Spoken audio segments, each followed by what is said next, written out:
ส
Today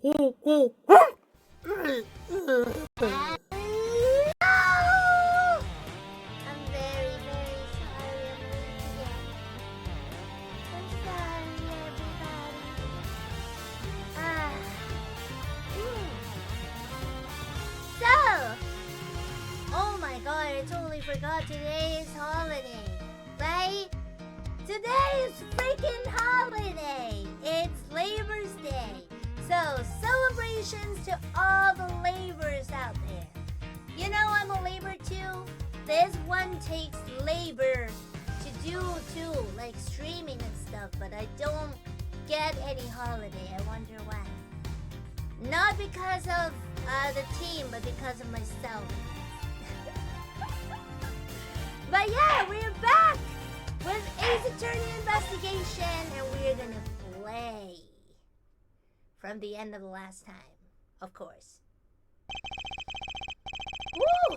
I hope you had a very, very good sleep. I know I had. I've been sleeping very, very late into the night lately. So I think my body is like jamming right now. I mean, not as in like dancing, but as in like everything is messed up.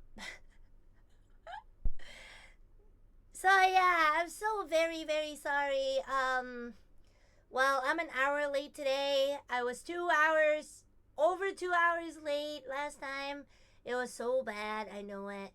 I'm sorry. I'm very, very sorry. I truly hope that I won't be late again tonight because I'll be having Expedition 33 at 6:30. It shouldn't be late, you know, like, shouldn't. But yeah, let's have fun. With the death of Bastion Rook and the revelation that Shelly Dead Killer was in our midst, the case had taken a turn we could have never predicted. Mr. Knight ordered that the door to the presidential plane be opened, and the emergency personnel attending Mr. Rook's body were asked to leave. With the scene cleared, we stepped cautiously aboard. What? March 25th, 4:15 p.m. Jungfa presidential plane. No president in sight. Now, where could he be? Who knows? Ah, so he's hiding behind the bulkhead door over there, is he? As courageous in the face of danger as ever. Ha! Sorry to disappoint you. Did you seriously expect him to be standing here waiting to meet his assassin? As we have already established, my interest lies only in the successful conclusion of this investigation. Now, Miss Edwards, if you'd be so kind as to examine the body. Alright? My only option right now is to clear it. The rest is up to you, Detective Gumshoe. So the attempted assassin of the president has become the murder of a bodyguard. Hey, you look like you could use a little help there, Miss Edwards. Not that I need it, but that's what I thought. Then there's nothing else for it. Okay, Fernay, great theme extraordinaire. We'll just have to take it from you. Oh, really? You mean you're going to solve the case for me? Nope. Thought not. But I will provide vital assistance. Now, let's get to scouring this crime scene from top to bottom.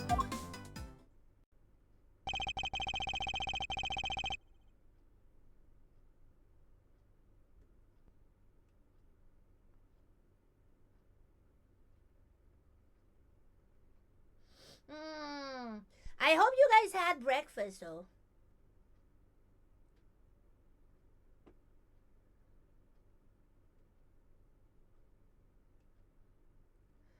It would take Detective Gumshoe a while to assemble our backup, so I need to draw this part of investigation out for as long as possible. Jungfa presidential plane. Let's go. Okay. Someone has left an inflatable boat and an oar here. Probably so it's ready to go at any time. Wait, but there's only one oar. You can still row with one oar, you know. There's a wide selection of protective equipment here. Bulletproof vests, hazmat gear, No way, there's even a spacesuit. I get a sense that the president thinks he's very much in need of protection at all costs. But what if he was in a gunfight and there was poison gas everywhere? And he was in space? What would he do then? Then he'd simply put on a bulletproof vest, the hazmat gear, and the spacesuit. Spacesuit, that's probably easier said than done. The president is on the other side of this door. And what a door it is, but I could get the better of it though. Get the better of it? Doors aren't there to be beaten. But look how heavy it is. Look at that log. It's just sitting there, begging me to try it. Calm down, Kay, and think. Why might this door be locked? You need to open it, of course. Precisely for you to open it. Wait, what is the right answer anyway? It's a bank of monitors displaying camera feeds from in and around the plane. I must scout the scene and inspect anything that catches my attention. Yeah, it catches your attention. What on earth is this? Oh, that is the president's favorite plushie. It's a memento of something. Anyway, don't touch. But if that's the case, then why has it been left up there like nobody cares about it? Yeah, that is pretty weird. It certainly wouldn't be the first place I would think to display a beloved item. Wait, are those shards of glass underneath it? I thought something seemed strange about this cubbyhole, but now I'm sure. There was almost certainly another monitor here. Yeah, screens showing footage from in and around aircraft on monitors missing. Okay. This monitor is displaying a feed of this very event. They didn't go cheap when they bought these, very high res.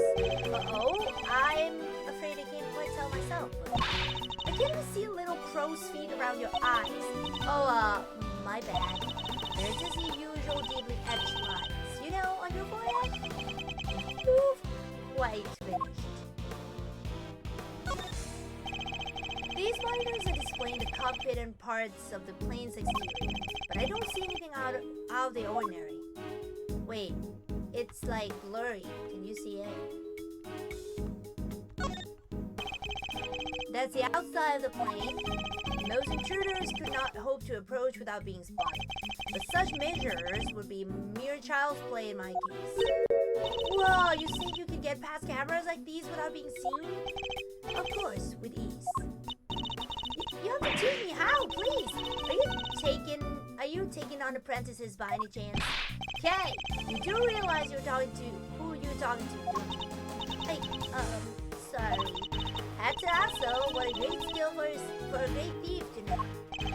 Ohio! Welcome. Unfortunately for you, I'm not the type to take on understudies. You're not, huh? Shame. Shame? In what way exactly?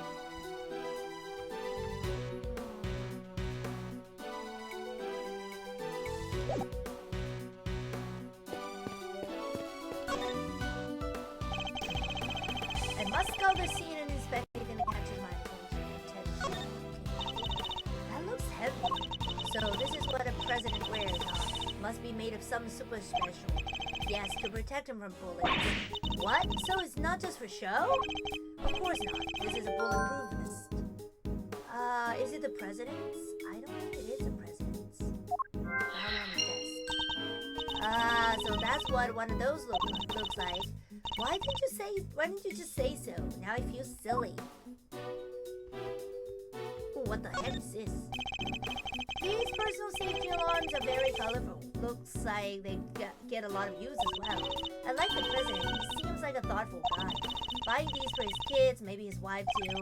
Why would they all be here if that wasn't the case? No, these are for his own personal use. Objection, Your Honor. It is simply not possible for one person to use as many personal alarms. I grasp because he is human, and therefore possesses only 2 hands. 20 hands will be enough to count the number of objections I have to that objection. Documents of some kind. We could always steal evidence.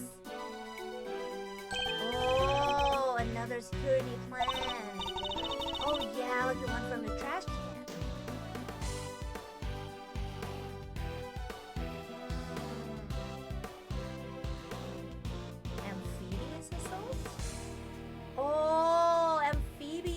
call it amphibious. You know amphibia?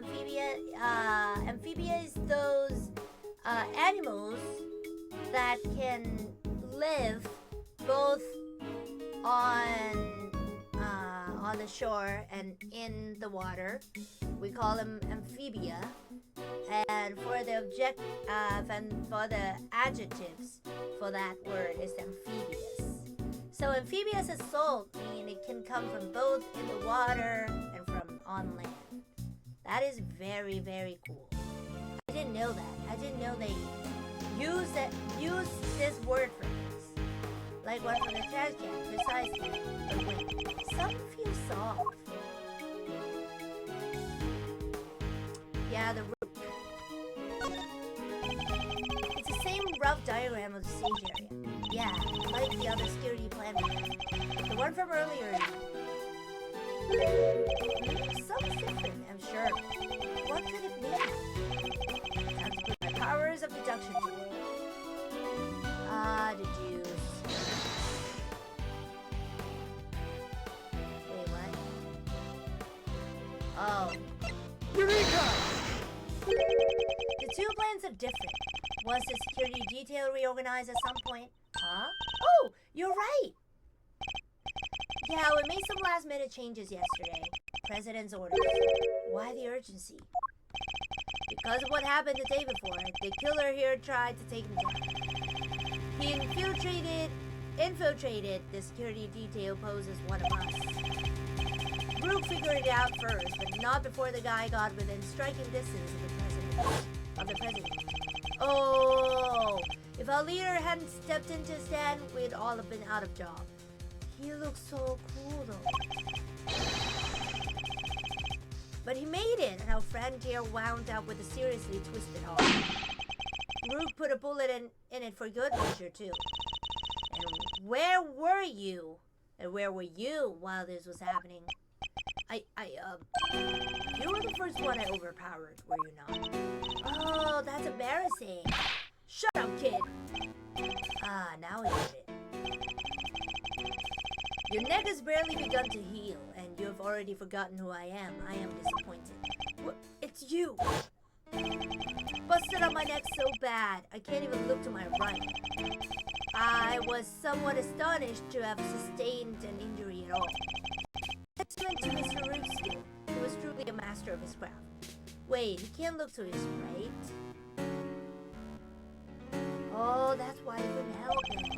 Unlike a certain other someone I could mention. I'm just as good as he ever was. You were a pawn to his queen, right? What the heck do you know?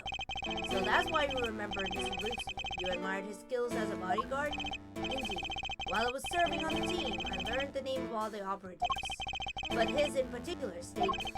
It joined the very short list of those who have ever successfully wounded me. So that's a connection he was talking about. And that's why we changed the security plan. Had to be sure there weren't any more assassins in the ranks. The president didn't want anybody on stage he didn't trust, and he only trusts two people. Me and Ruth.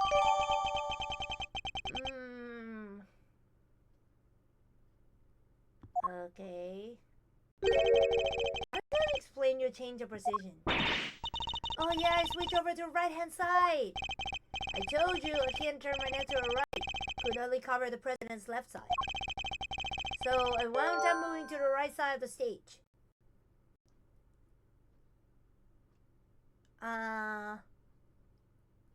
So we can cover the left.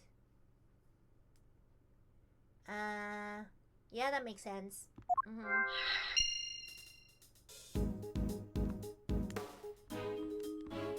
What the heck is this?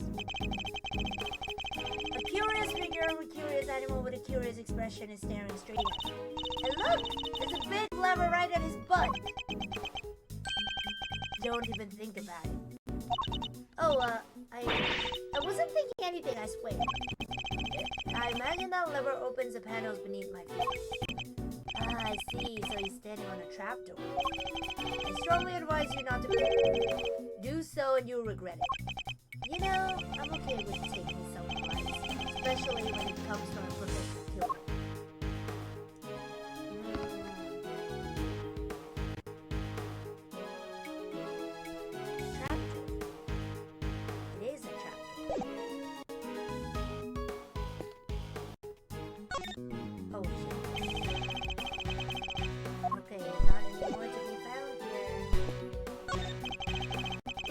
a circular life preserver, designed to be used in case of an emergency on the water.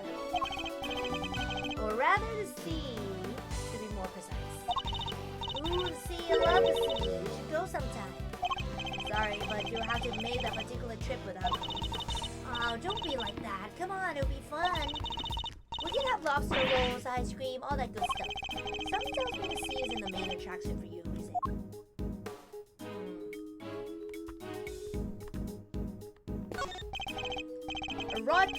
A riot shield, sorry. And next to it, a canary in a cage. She's so sweet. I want one.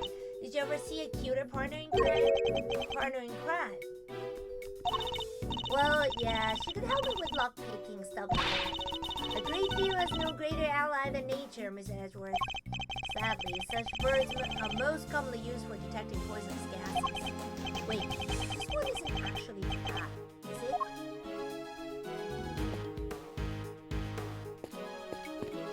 Poisonous gas.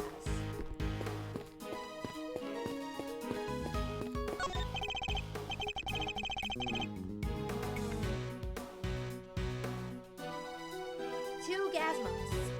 In case a poison gas attack us. The president certainly seems to think he's at risk of assassination at all times. Wow, gas masks! I've never seen one before. I've heard plenty about them, of course. Oh, from a fellow thief, I presume? No, from a Java ninja. You know, my favorite kid TV show.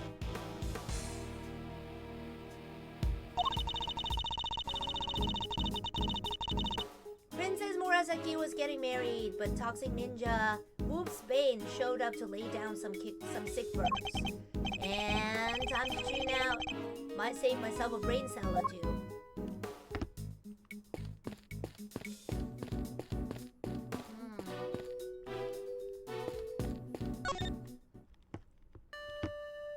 Suspicion of murder. I didn't do it. I'm a reporter. I bagged scoops, not souls. But then why lie about your jacket and the laser sight? That was, we knew you'd think it was fishy. Is that really all it was?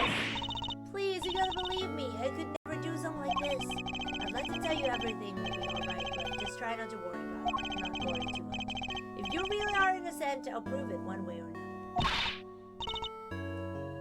Thanks, Chief. I believe in you. How many times must I tell you I'm not your chief?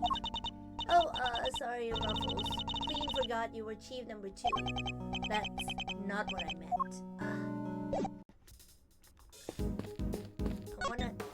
Okay. I must scour the scene and inspect anything that catches my attention. The bullet seems to have entered just under his armpit and went clean through his body. The bullet passed through the victim. Where did it end up? He was hidden in an area his bulletproof vest didn't cover. Like it was on purpose or something. The cause of death would appear to be loss of blood. Attempts were made to stanch it, but to no avail.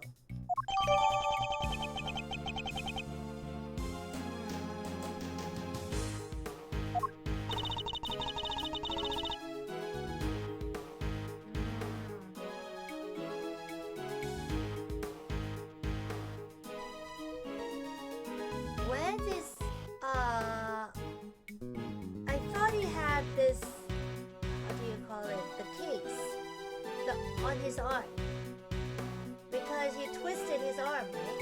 The medics must have been brought in to try and save him. Sadly, it was too little, too late.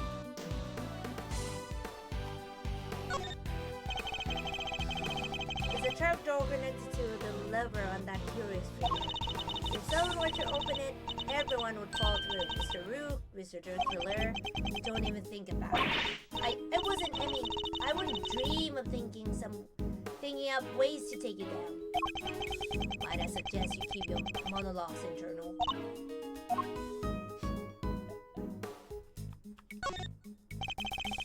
It's a bulletproof attached case. Bodyguards use it to shield their clients from gunfire. There was some in case photograph too. Looks like Rook and Knight each had one.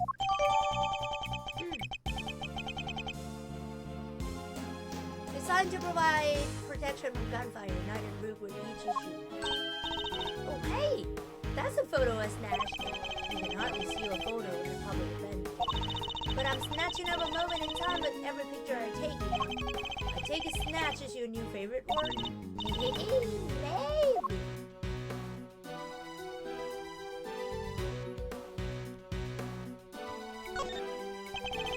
So the victim was also carrying a revolver. It looks like he was trying to use it. He probably drew it on instinct when he felt threatened. We should check to see if he managed to fire any rounds. All there. And no other signs of the weapon having been used. Was this one on loan from Zhengfa too? Yup, that sure was. We're always issued with the same model gun. Has not been fired.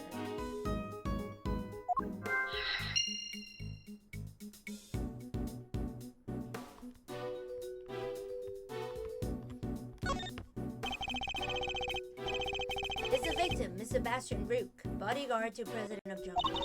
He's one of the guys that brought the president inside as soon as the shooting started, which means he continued to do his duty right up until his dying breath. And these he'll get posthumously. Hey, it's better to know when to say nothing at all than to end up with a foot in your mouth. What do you mean? I mean, bodyguards don't even operate on the same rank promotion system as the police in the first place. Oh shit. Oh, that was fast.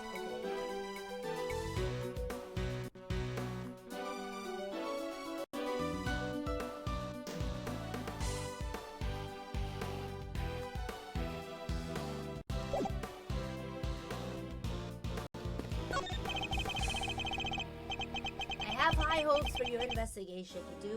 I do hope you won't betray my trust in you. A mutual understanding. Things are progressing well, I hope. There's no need to worry. Things are progressing just fine. Remember, I absolutely despise betrayals of all kinds. Yes, I know. Indeed you do. So please, do take care not to double-cross me, accidentally or otherwise. I really have no choice but to do as he says for him. Assassination attempt. I can't believe you let an assassin onto the president's plane. You know very well it was for the good of the investigation, Mr. Don't give me that. I know what you really want. You do indeed, because you heard me say it already. I wish to know the truth behind Mr. Rook's death. But you did also say you were asked to assassinate the president by a certain someone. You seem to have forgotten that there are more pressing matters at hand. I don't often carry out unpaid work, but it's not entirely unheard of. Fine, I'll get back to the investigation. Good. I'm expecting great things from you, Mr. Edgeworth.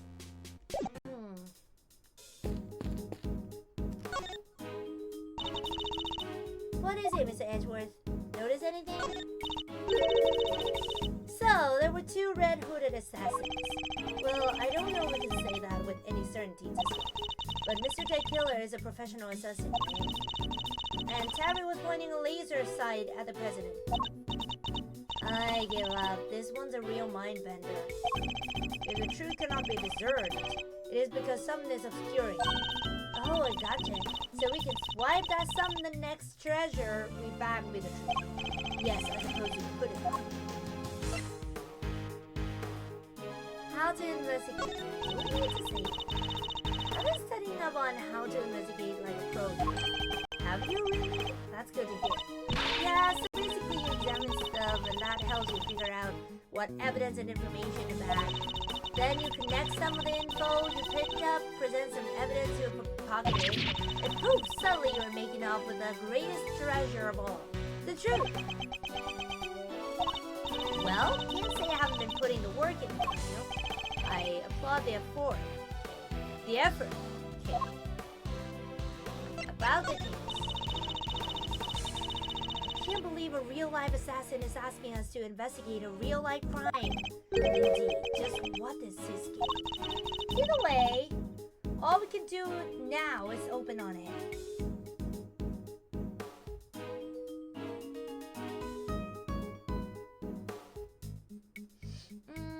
what should I eat for lunch?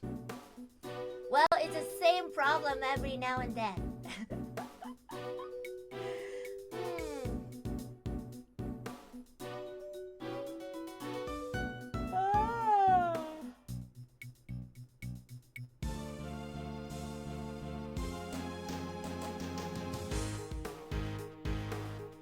Well, let's see. I want to eat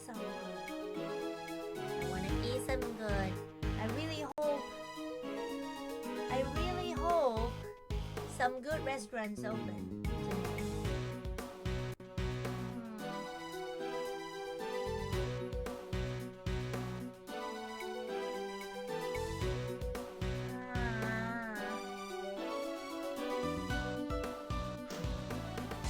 It's so not cool. Okay, I'll order something close to home.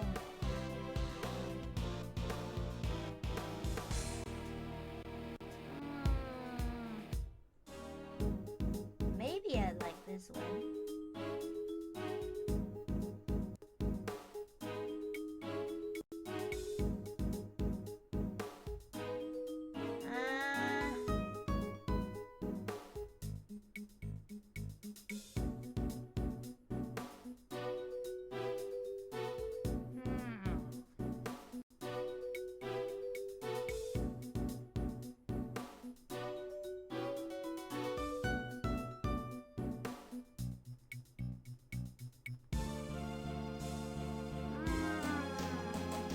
Okay, I'll do that later because I don't know what to eat. Either way, all we can do now is push on ahead. Let's do this, Mr. Edgeworth, for Mr. Root. A sidekick's work. Hello! Good morning! Good morning, happy Labor's Day. It's hard work being somebody's trusted sidekick. I don't remember ever asking you to be one. And how come you get to do all the detectiving and have all the fun? It's no fair. I don't remember becoming a detective either. But you've got the brains for it. All you're missing is a pipe in your head. I'm not sure I know what you're talking about. Are you kidding? We're talking about how to be the perfect sidekick. Maybe I should keep a database where it can store the vital information. But then I'll just be doubling up on what you already do. I should never have bothered asking. Okay. I think we have examined everything, probably. Nope. Oh. This is the oxygen mask.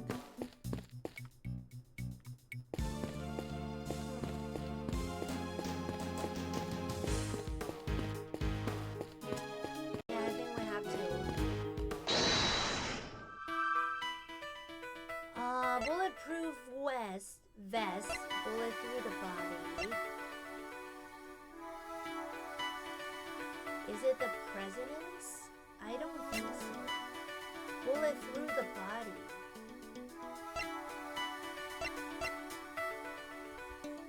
He can't turn his head to the right, so it was moved to the right side of the stage.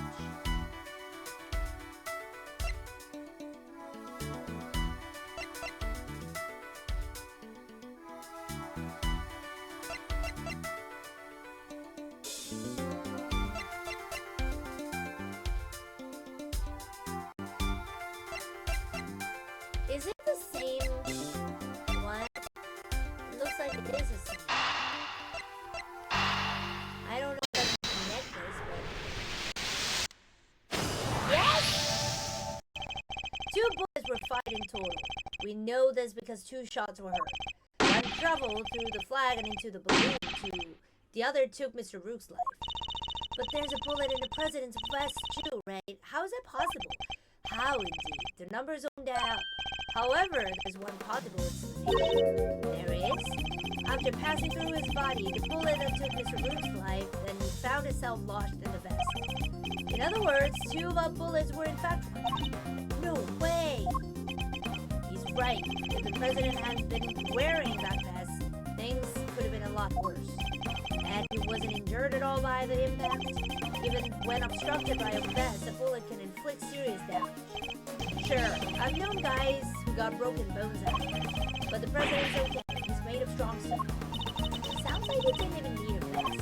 Let's not get carried away. I want that bullet's ballistic markings. Remind me of what those are again? Guns leave a unique pattern of grooves on every bullet they fire. By examining those grooves, we can use them to identify which gun it came from. Think of them as fingerprints of the soldier. You can tell all that from a bullet? Then what are we waiting for? Analyze away! Might be easier said than done. That bullet hit solid armor. The impact will have completely flattened it. You'll be unlucky if there's anything left for forensics to find. What? But I was all set for some analyzing. I love these games because we have lots of lives to lose. Yeah, it is. Yeah, we do. Stop the bullet that passed through the victim. The bullet itself was crushed flat by the impact. Yep.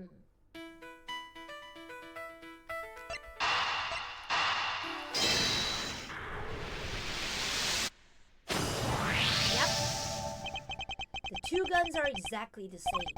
Meaning it's likely the one we found is likely that the one we found is also from Zhongfa. Same motto as the victims. The bodyguards all got their guns from Zhongfa authorities, right? Yes. Are they like super rare or anything? No, I don't believe so. This motto isn't exactly easy to come by in this country, but it's certainly not impossible either. Boo! And here I thought there might be valuable treasures. Yes, it is some of a shame. Whoa! I just mentioned treasures and you actually responded for once.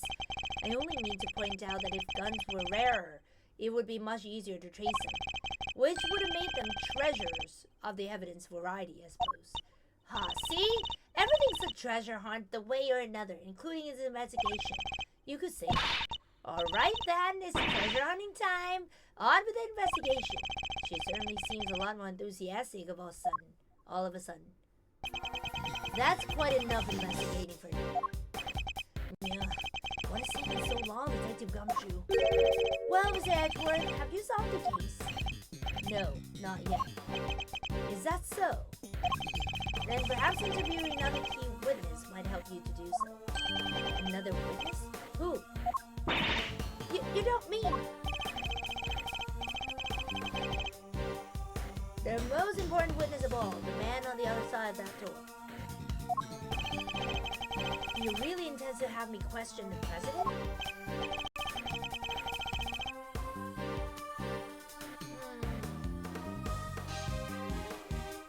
Now, if you'd be so kind as to summon him, Sir. Stop right there at the door. You're nuts if you think I'll let him anywhere near you. Well, Mr. President, I'm sure you're watching us through your security feed, aren't you? In which case, I politely request that you show yourself. That is, if you value your bodyguard's life. Grr.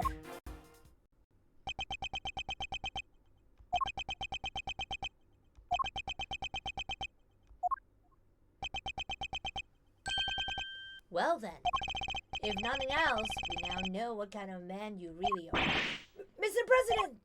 Stop! You can't do this! Let's all just calm down, alright? Come on, detective, where the blazes are you? Yay! The lights, what's happening? Listen well, Mr. Edgeworth. I would advise you to stay very still.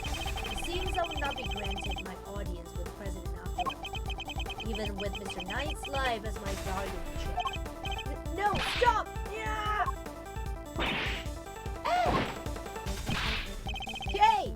You won't get away with this, killer. I've seen enough, and now I know the truth. Where are you? Where'd you go? Ah!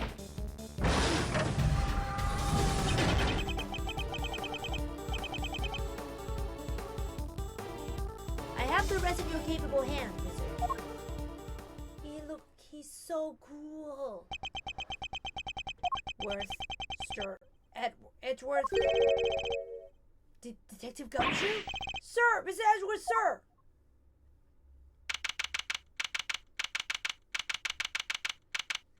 March 25th, 4:45 p.m. Jungfa presidential plane. I must have been knocked unconscious. Sir, you okay? Are you alright, Miss Edgeworth? Never mind me. He didn't hurt you, did he, Kate? Yeah, I'm fine. Only just woke up myself. My head will be sore for a while, but that's about it. So you can stop worrying.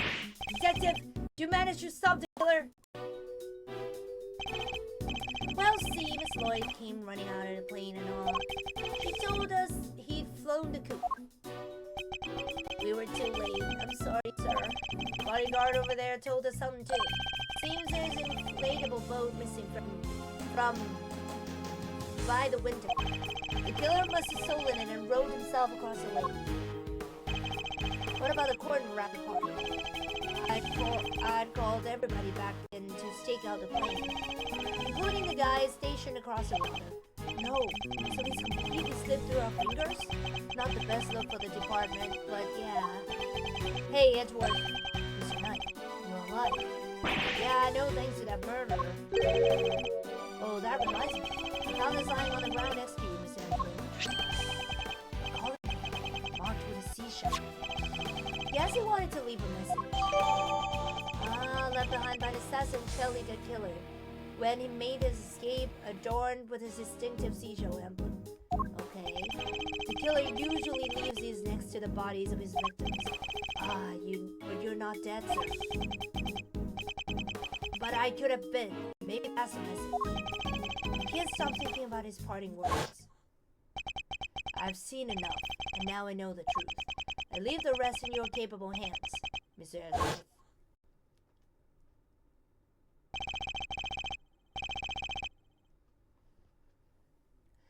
And now I know the truth. The truth about what? Roger that. All clear out there, sir. Over. What's going on? That was the president. He's coming out. Now?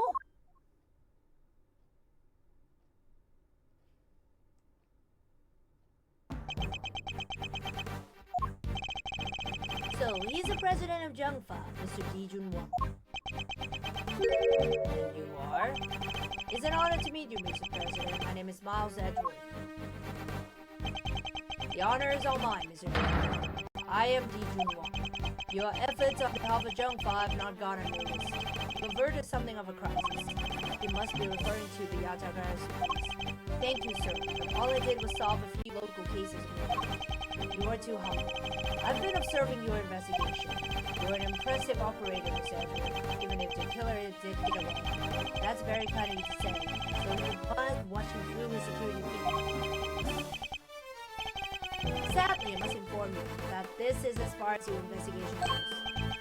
What do you mean? What? He's so sus!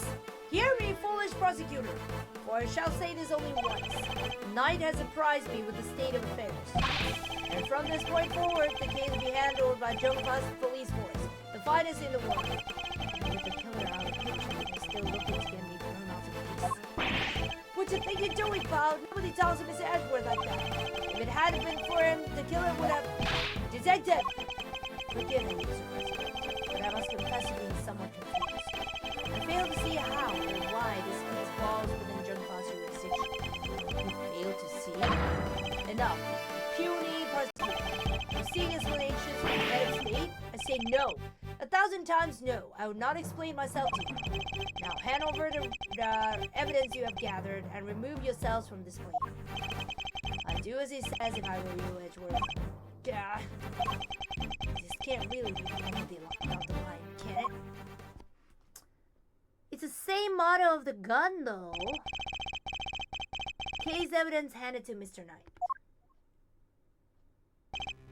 Why? Let us come so far only to pull the case out from under us. Now you may leave. Knight, detain the suspect. Yes, sir, right away. To make an attempt on my life to murder one of my faithful servants? The effrontery, the villainy.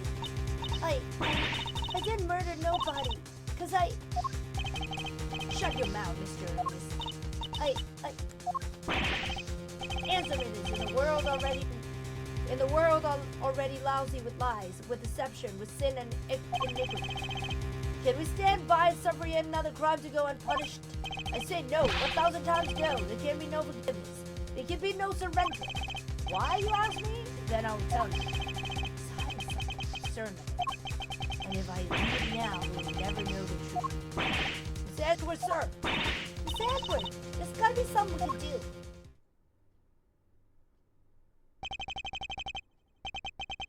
Think, Miles. Remember, how many times have you faced situations like this in the courtroom? You've confronted the lies of witnesses and countered the arguments of other lawyers. Has the critical evidence always been laid at your feet? No. And yet you always got to the truth of the situation in the end, with your greatest weapon, your words.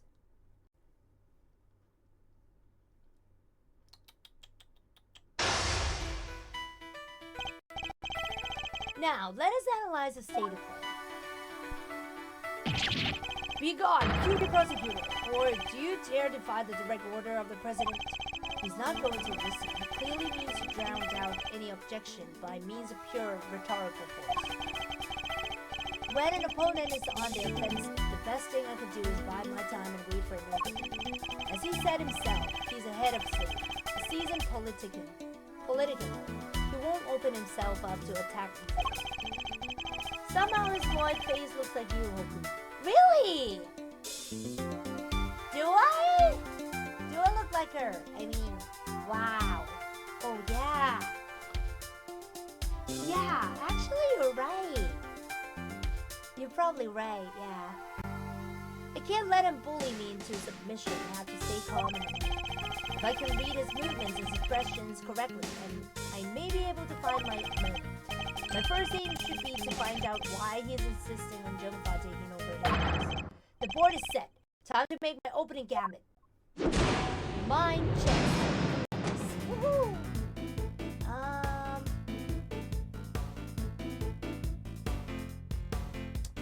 Explain to me why I'm off the case. Would you at least explain to me why I'm off the case? Impossible! Seize your insolent jabbering. I need not explain myself to you. My reasons are my own, and they're none of your concern. If I want to take this any further, I'll need a clue of something. Let me try another tactic. So, who will take the case? Repeat. Did I give you permission to speak? No, 1,000 times no. Bide my time. I'm the leader of Jungfa. I have no time for your insolent faction. I was simply hoping to confirm one basic fact. You say that the investigation will now be assigned to your national police force? I do. Now enough of your pointless questions. Do you really think I'm going to give up? You must have realized by now what a massive corner you're talking yourself into. Oh shit, what is this bluster? Some pathetic ploy to buy time, perhaps? Yeah, maybe it was to chime in like that. Oh no! I can't let him bully me into practice. I have to stay calm and if I can read his movements and expressions correctly, I may be able to find him. So who will take over the case? By my time. Okay, I have to buy my time again. Good boy. The interior of this place is sovereign territory of Jungfa. You have no right to it. Is that so? Could it be that our current location itself is significant? I should keep that in mind. It could be a useful clue. So, who would take over the case? I've exhausted this avenue of inquiry. Let me try another angle. Explain to me why I'm off the case. Could you at least explain to me why I'm off the case? Oh, shit. It's time to employ my clue. Are they related to our current location? In the course of our conversation, I've deduced certain facts from your behavior, Mr. President. For example, you seem particularly aggressive when discussing our current location.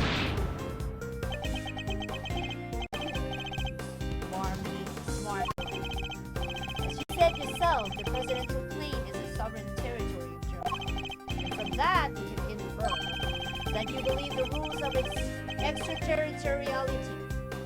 Extraterritoriality. Okay, applied side here is that. In enough. Cease your objectionable whining. Valentine. If you have nothing else to say, then stop wasting time and get out of my sight. Yeah. What? Biding my time too much. What the heck? Can't let him bully me. What?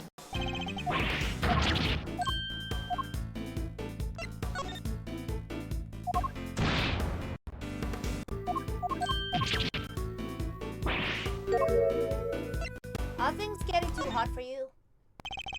You can rant and roar all you like, but you won't escape my scrutiny. It was unmistakable. The moment I mentioned extraterritoriality, you became invisibly agitated.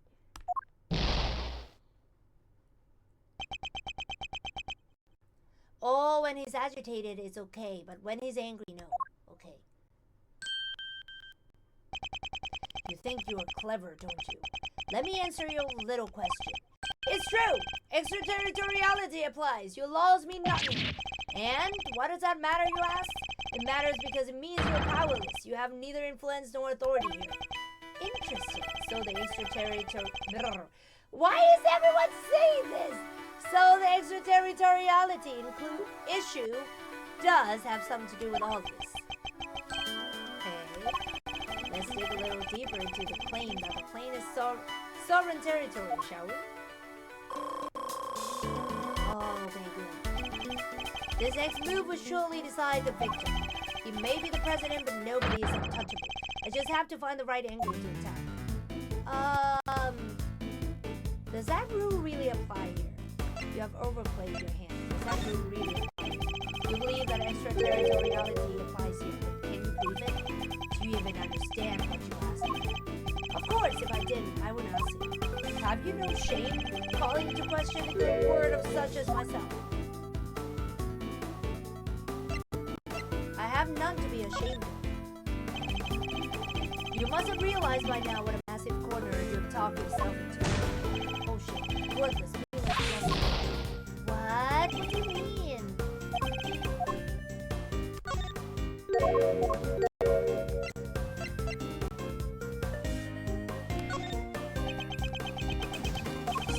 I have no more time for this. You clearly cannot be saved for your own foolishness. You needn't worry about me. I'm not the one who needs saving. That will be Mr. Gordon, the woman who is being wrongfully accused of this crime. You would should be admirable, but it changes nothing. The right to extraterritoriality cannot be denied. This is jump out. If I want to take this any further, I'll need a clue or something. Let me try another tactic.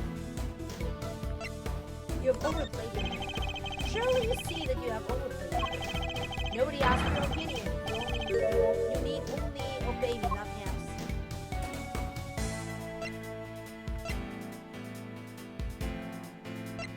Do you really think I will obey you? Should I buy my time? You must have realized by now what a massive corner you've talked yourself into. Oh shit.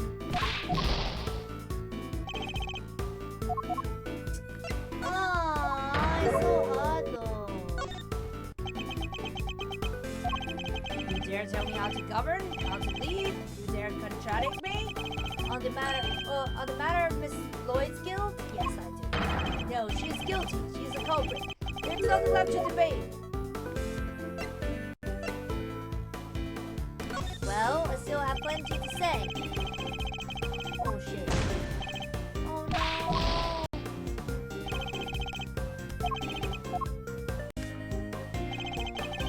Oh no! Curses.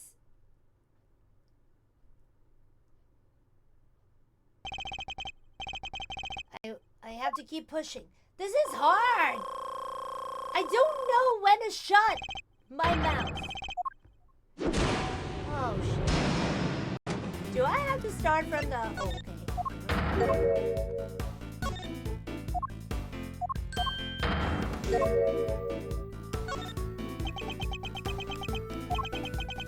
Who else could have fired from outside the plane? There's no other viable suspect. Fascinating. So he's claiming that Miss Lloyd fired at him from outside the plane. This could be a viable clue.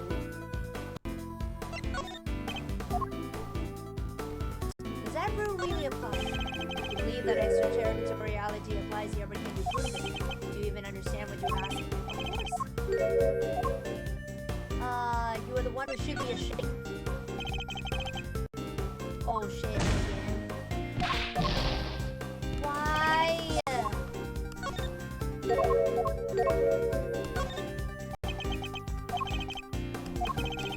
You needn't worry about me, I'm okay.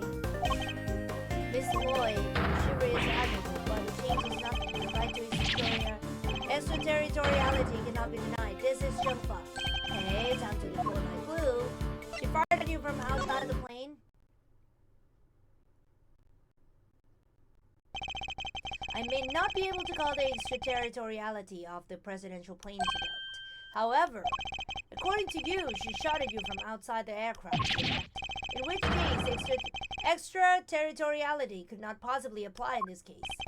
Your assertion is entirely without merit, and the detainment of Miss Lloyd cannot be justified. How could I have bested by a mere prosecutor? But I'm the president. The president. Checkmate. I don't know, man. I have no art of communication. I trust you won't mind if we continue our investigation now, Mr. President. Grr.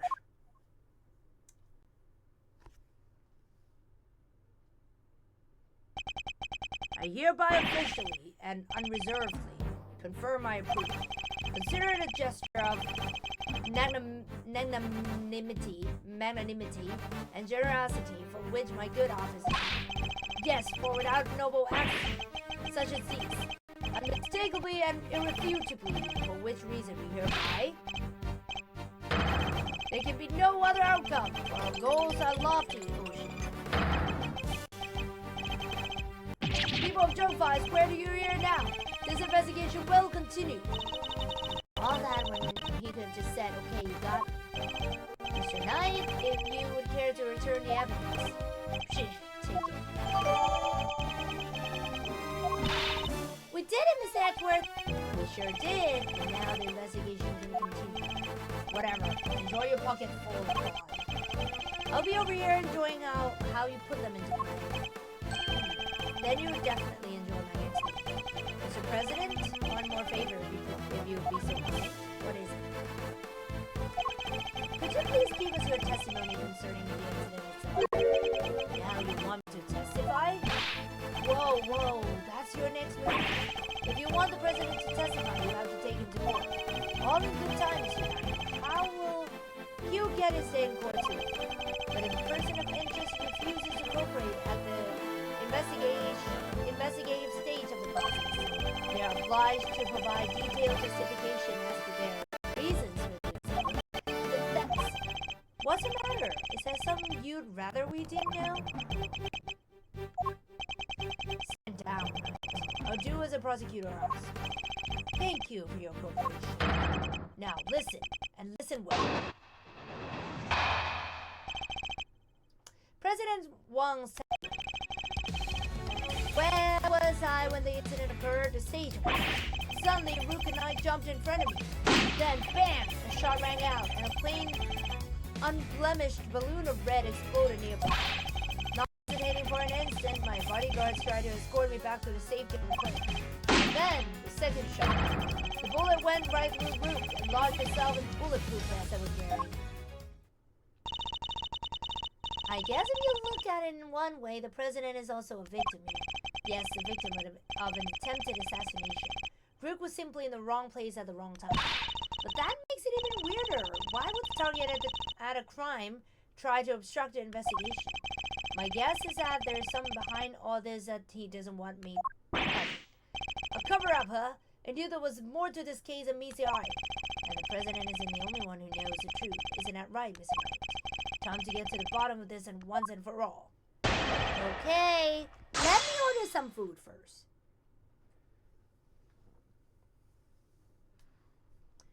Here's a tip: when the person is agitated, unreasonable, emotional, or sus, personally, you should bide your time. And when we have a clue you use for another choice is absolutely correct 100%. Okay. Well, I don't know when to shut my mouth. That's the only thing. I love talking. I'll press until I get my answer. Okay. Let's see. What should I be eating? Should I eat some like soupy? Very, very soupy. Or should I?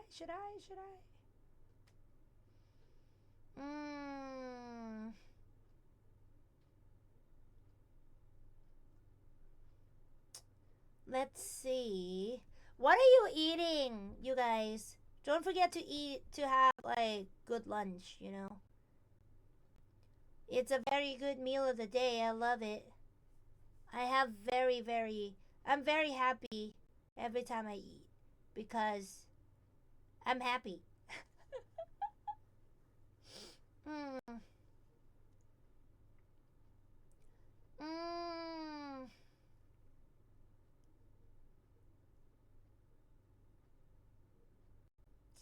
What should I be eating?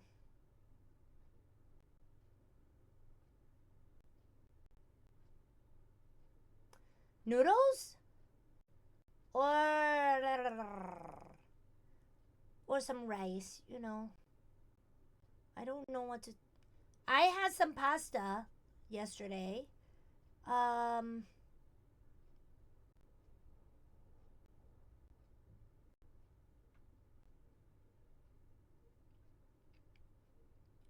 Let's see.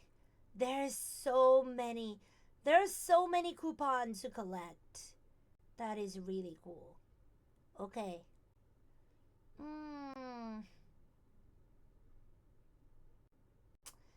Okay. Rice? Okay. I'm gonna say rice. Or maybe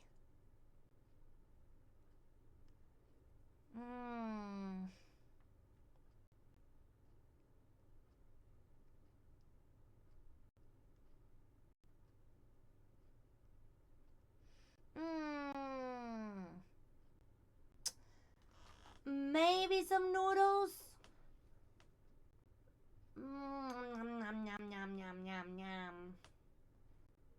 What do you think?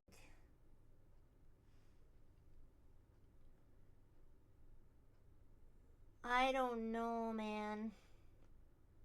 It's too hard to think of what to eat. Eating is happiness, especially with friends. Yeah, right. You know, actually, I'm good eating alone. I'm happy either way. But with friends, well, always good. Always good with friends.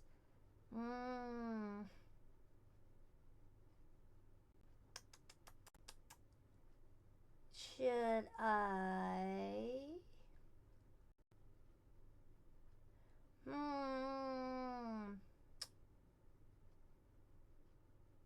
Halal food? No. Oh, maybe this one. Oh, maybe this one. Okay, okay. Oh, there's a set too.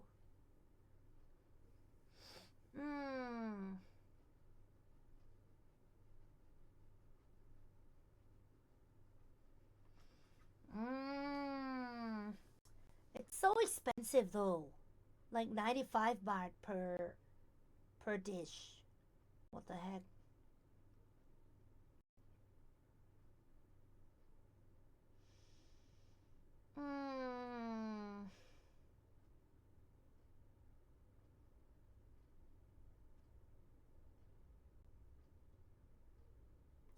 I just want some very, very, you know, very easy. Some Chinese sausage maybe. Or some gaprao.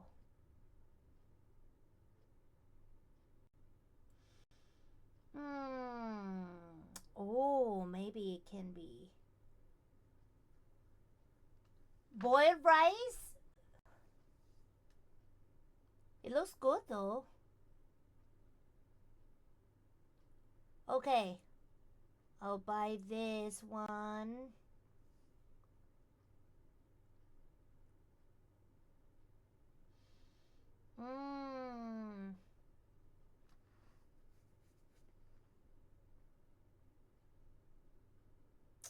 Okay, I'll buy this one. And for me,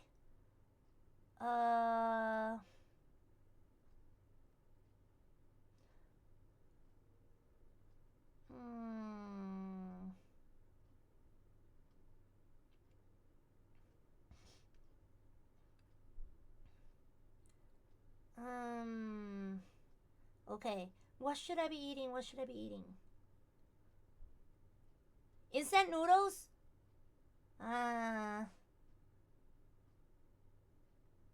Kaprao then. I'll have kaprao. It looks good.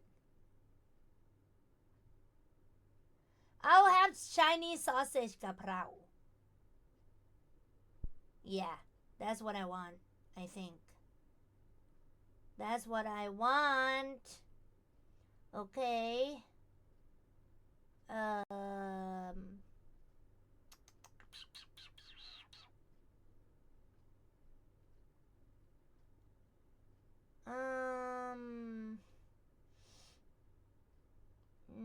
Okay. Okay, I think I'm good. Should I have soup too? Some soup? No, I don't think I need it. Should I eat some? There's some milk. There's some gyoza. Ooh, they have croissant? What the heck? They have croissant as well? Wow, they do everything. They have French fries, but nope, I don't think so.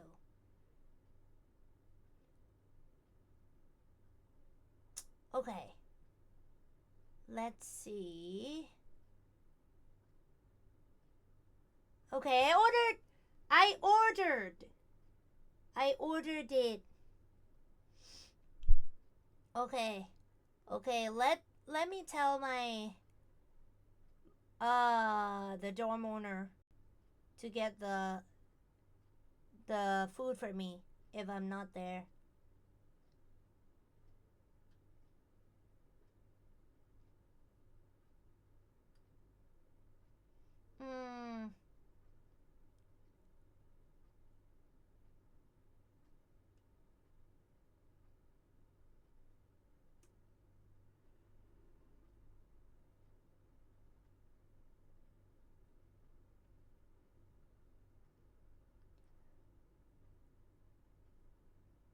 Why is the internet not working? Is the stream okay? Oh, welcome! Is the stream still okay?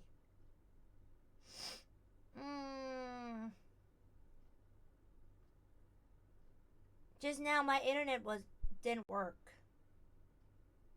The stream's still working, I think. Okay. Oh shit.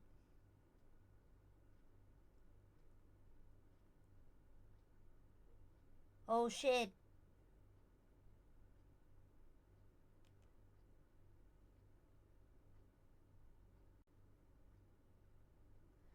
Is the internet still working? Is the internet still working? Can you tell me if it's still working?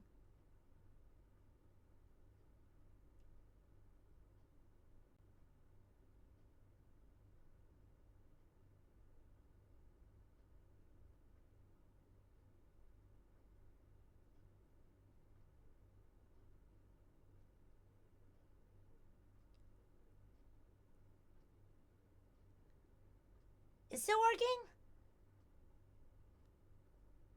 Because the internet is like sending me notification. Yeah, it's still okay. Good. Thank you. I really hope it's okay.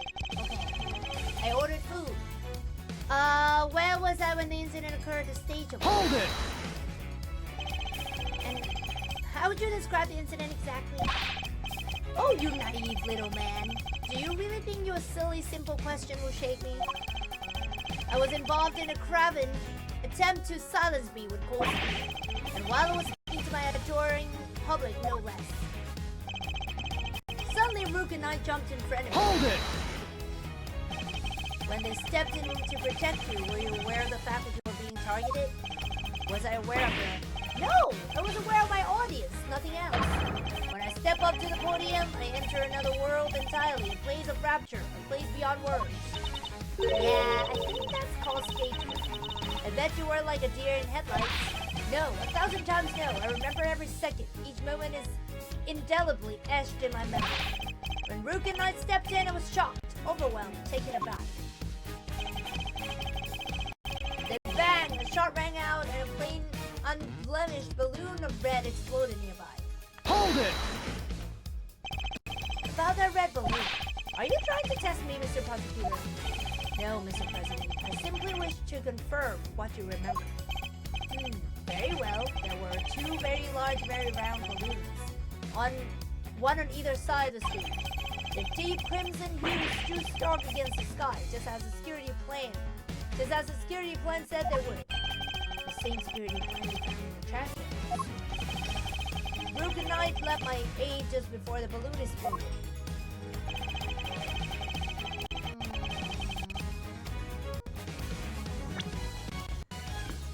They said it was red. Didn't say it was red though.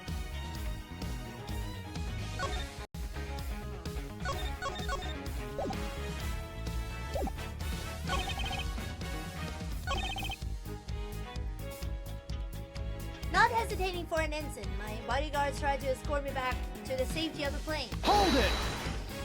You said they tried to escort you back onto the plane? Yes, that is exactly what I said.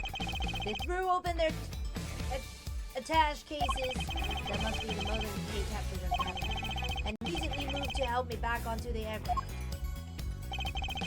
And then the second shot. Hold it! Do you know where the second bullet went? Is this how you treat a foreign dignitary, or do you really think such needling questions necessary?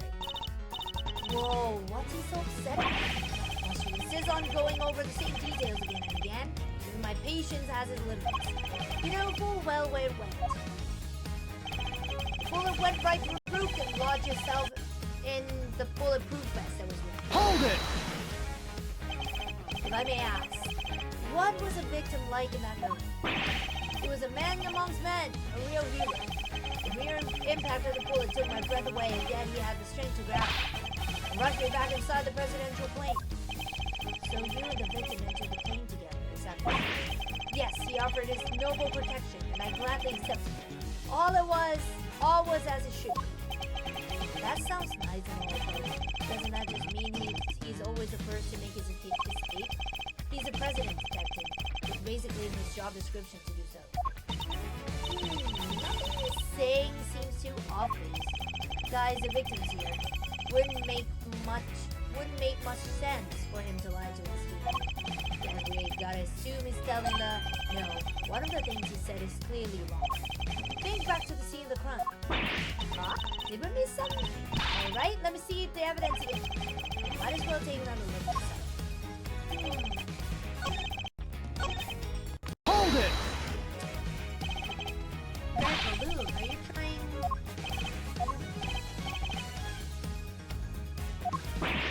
Deep crimson used to stop against the sky, just as the security plan said.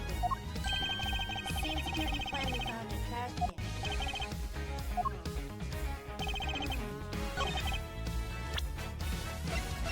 Objection! I'm afraid that won't wash, alas, because of this... Oh shit, no. Won't watch if Edward wears mines is polished to a fine sheet. Bow before irrefutable reason, feeble prosecutor refused fight. Yeah, but rebuttal is futile. How could I have gotten it so wrong? What? What do you mean? Okay, so it was red in the plan. Okay, let me see.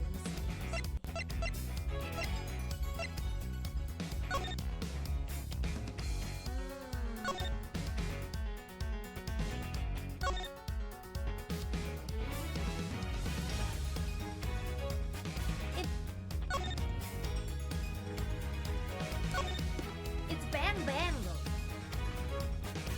It's so close to each other, right?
that's red? I don't know.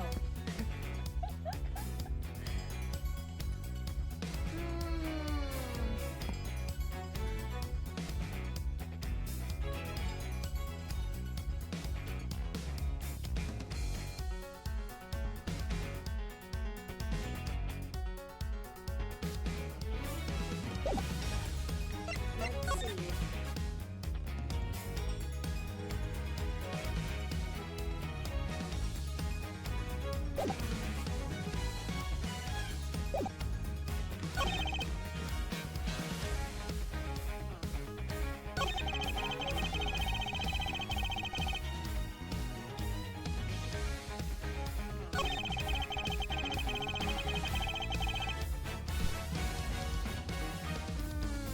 Hold it!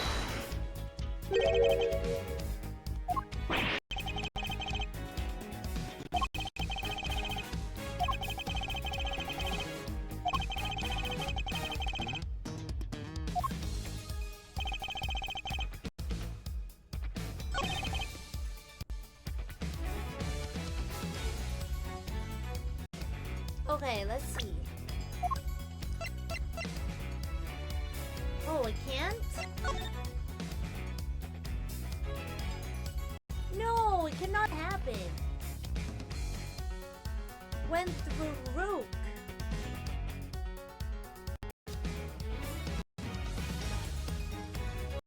Oh yeah, I can. Oh no. No. I mean, if it went through Rook, it's like on his left side?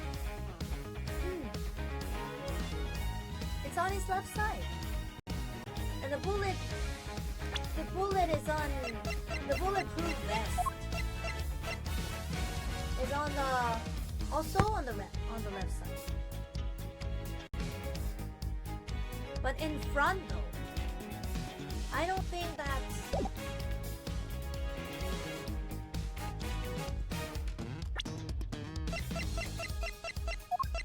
it's either this or this that I have to present. It's impossible, right? Objection! Oh shit.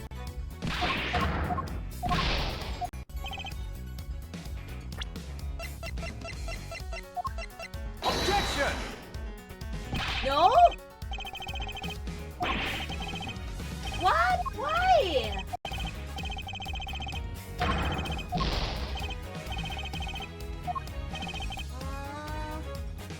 But it's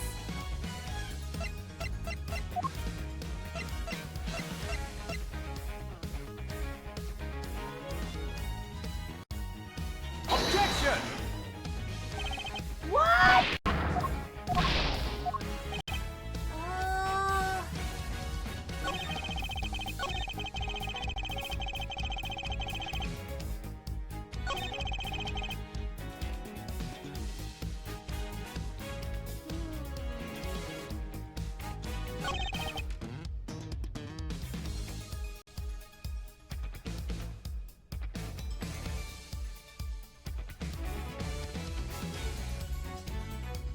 To the safety of the plane.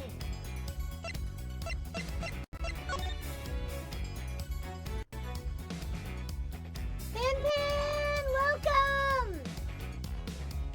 Welcome, welcome!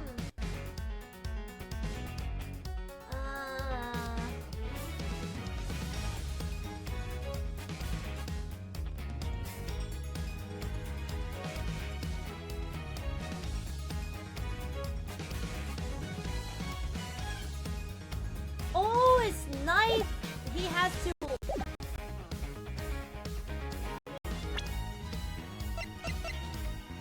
Objection! No? What?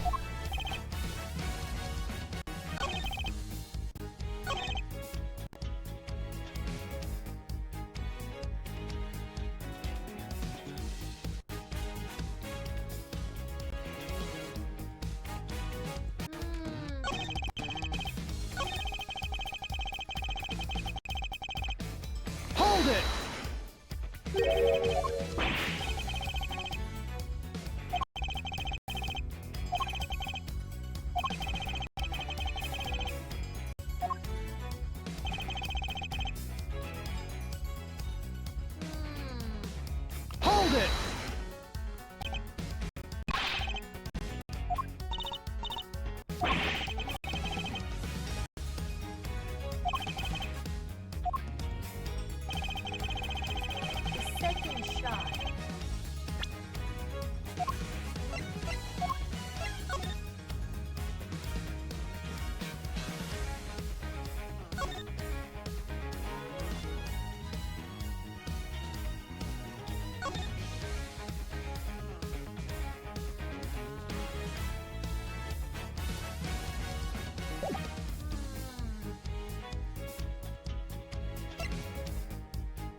it a steel samurai? Don't tell me it is.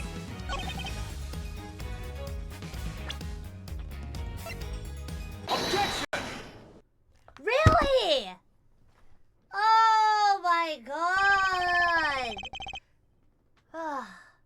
To say it was a plain red balloon that burst, but I strongly beg you to differ. What? Take a look at this. I think you would agree that it's hardly plain, wouldn't you? No! What? Who is that?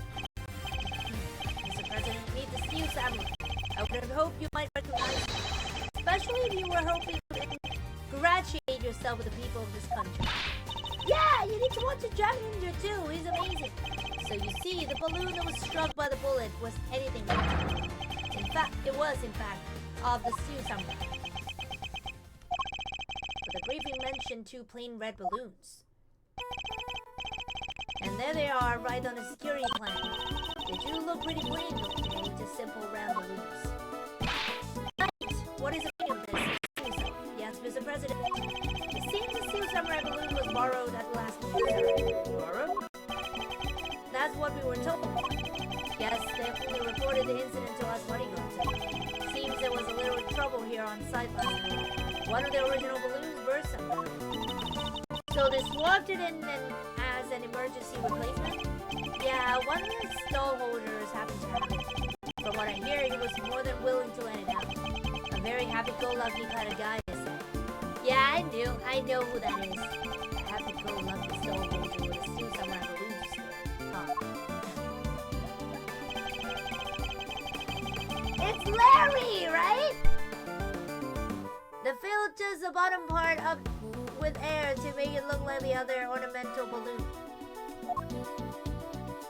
Oh shit, poor him. So while it was a steel samurai balloon, it was made to look like a plain red one above water. Is that the long and short of it? Nice! Why was I not informed of this? Sorry, sir, we didn't think it was a pressing issue. Indeed, you saw it and you know different, correct? Yes, I suppose so.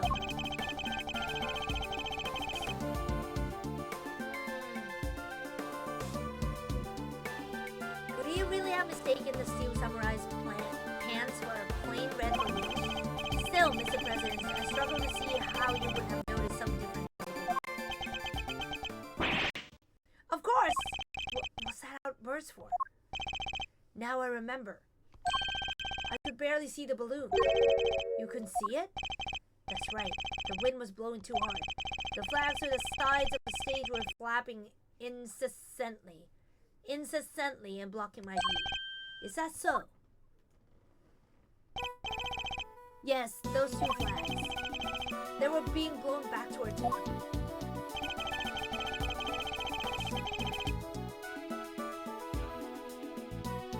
That would have been a strong wind blowing right around the time of the incident. Strong enough to blow the flags in just a fashion. But does that conflict in any way with our understanding of the case? Yes, it does. Thank you, Mr. President. Your testimony has revealed yet another contradiction. It has? Yes, a contradiction that could turn this entire case on its head. When I arrived on the scene, the wind had died down and the flags were resting calmly for the most part. But if the wind had previously been blowing the flags as the President described, a certain piece of evidence suddenly takes on a very different meaning. Which piece of evidence contradicts the stated contradiction of a stage at the time of the incident? Take that! This is it. This piece of evidence is the key. The thing that will turn the whole case on its head? Sorry, Edward. This Gambit isn't working. I think you might have to take it. What? A piece of evidence that shows the conditions surrounding the exact moment of shooting. I just have... Oh, okay. So is that... Okay. Take that! Earlier, we deduced that the bullet that struck the steel samurai balloon and the bullet that passed through the flag were one and the same. From these 2 things, we further deduce the trajectory that the bullet must have taken. and we concluded that a shooter must have fired from the left side of the spectator area. But if the flags were blowing as the president describes, our conclusion becomes quite different. No way, if the flags were pointed in another direction. Exactly, our trajectory changes completely. And if we trace that trajectory back to its source, we can ascertain who really fired that shot. Wait, but Mr. Edgeworth, that would mean... Yes, I know. I do not yet understand the reason why, but it can only have been one person who did it. Who does the bullet's new trajectory implicate that the one that fired the shot? Take that! The person who fired that shot was none other than you, Mr. Knight. What? The path from the balloon back through the flag leads directly to the spot where you were standing. Oh... Extrapolations from bullet trajectory suggest that Knight fired the shots that popped the balloon. But the guy's one of the president's bodyguards. Why the heck would he go around shooting balloons? I have no idea. That is absurd. What exactly are you trying to imply? That Mr. Knight, a man who has saved my life countless times, is my would-be assassin? Seriously, we've put up with a lot of you for this. We're President Wong's bodyguards. We are the pieces put on the board to protect the people. We'll handle this now. Sorry, sir. Mr. Edgeworth, the wind was indeed blowing quite fiercely around the time of my speech. But the wind can pick up and die away in an instant, can it? Therefore, I need proof it was blowing hard enough to lift the flags during that crucial moment. Yeah, we do. The first shot was fired right around the time the president raised his fist. I have a piece of evidence that shows his side. Perhaps it can also show us what was happening with the flag then too. Take that!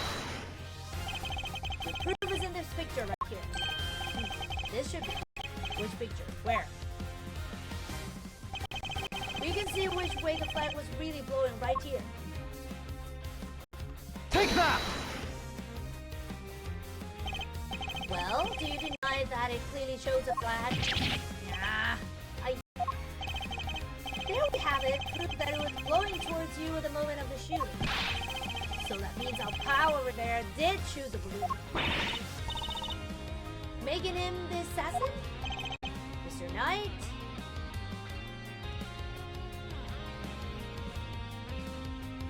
Oh shit.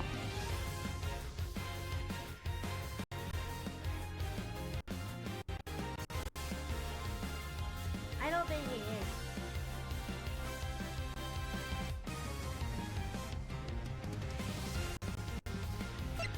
It's not the assassin.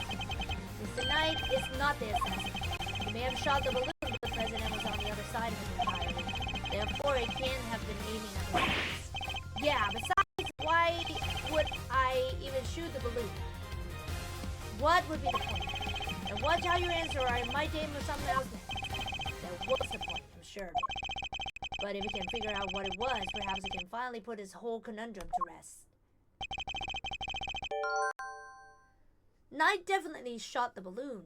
The revised trajectory data shows that Knight shot the right side balloon.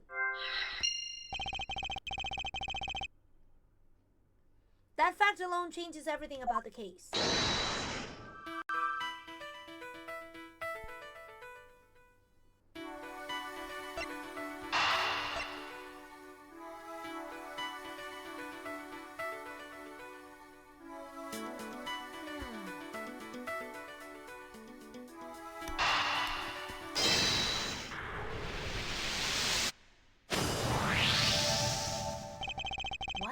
Assigned position change. I told you I can't turn my neck to the right. I could only cover the president's left side.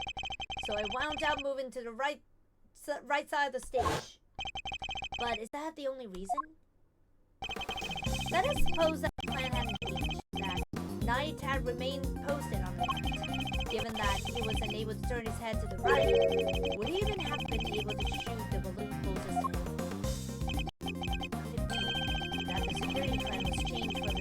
For the express purpose of popping one of the balloons. And if we suppose that to be the case, the two plans are different. Was the security detail organized at some point? Reorganized at some point. Yeah, we made some last-minute changes yesterday. President's orders. That's right, the president was the one who ordered the change.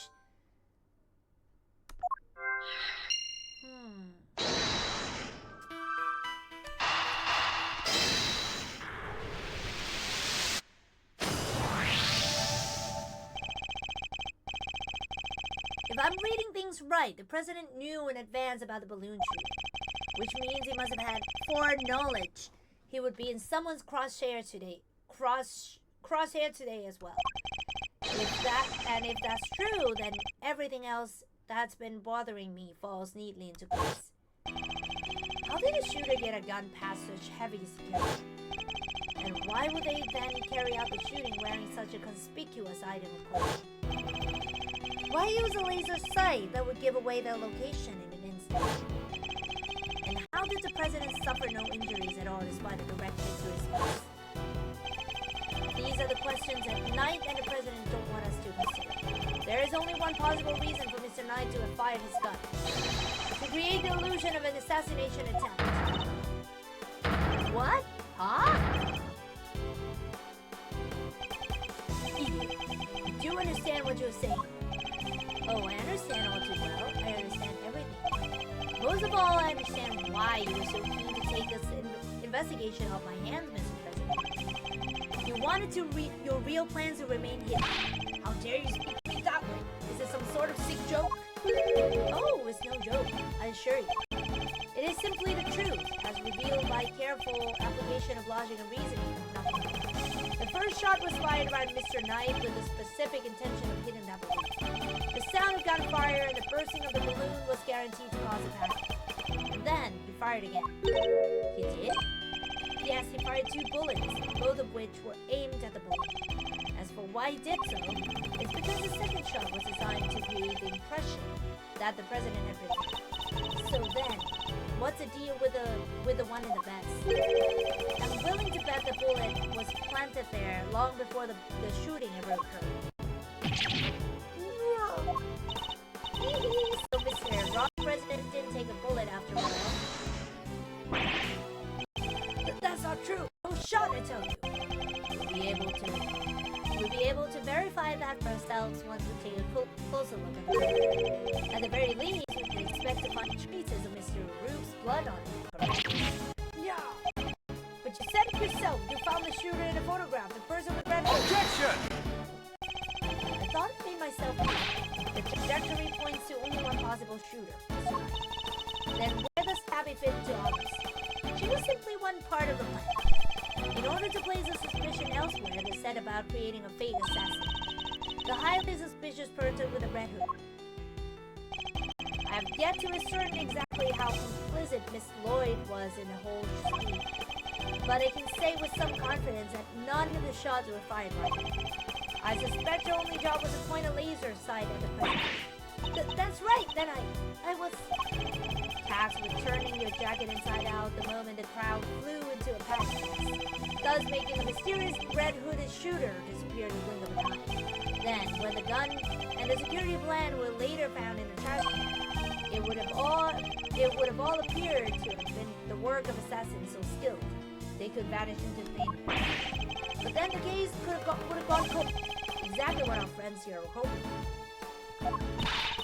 Makes sense now why they want you off the case.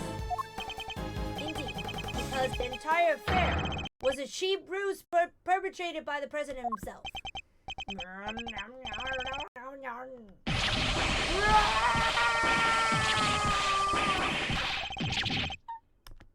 I love it. Oh.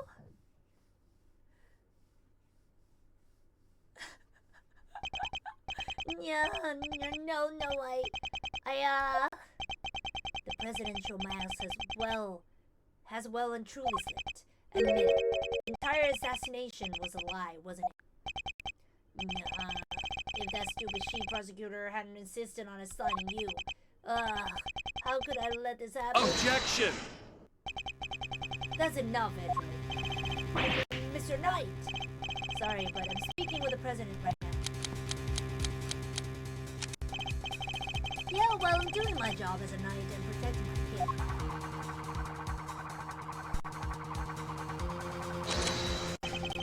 So go ahead, keep running your mouth.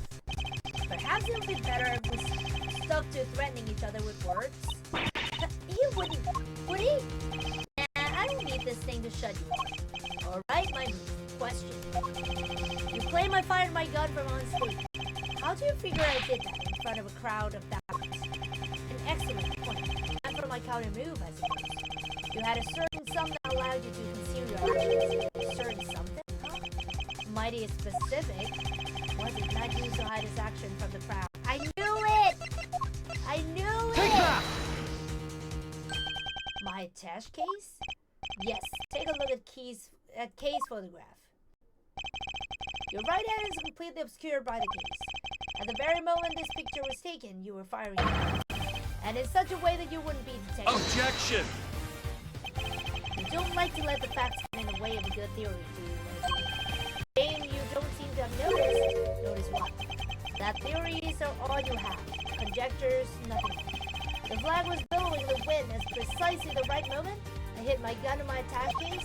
You changed the security plan because I couldn't turn my head. It's all just speculation. Circumstantial evidence at best. You can't prove anything. Yeah. If you at least had the bullet burst the balloon, you might have a scrap of credibility. Imagine. You could run forensics to see if it matched my gun.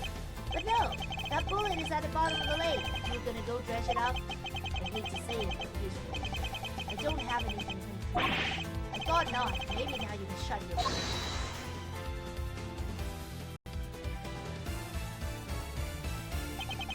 Miss Lloyd. Of course, she could shed some light on this whole situation. I just need to get her to talk. What's the matter? Something you want to say, Miss Journalist?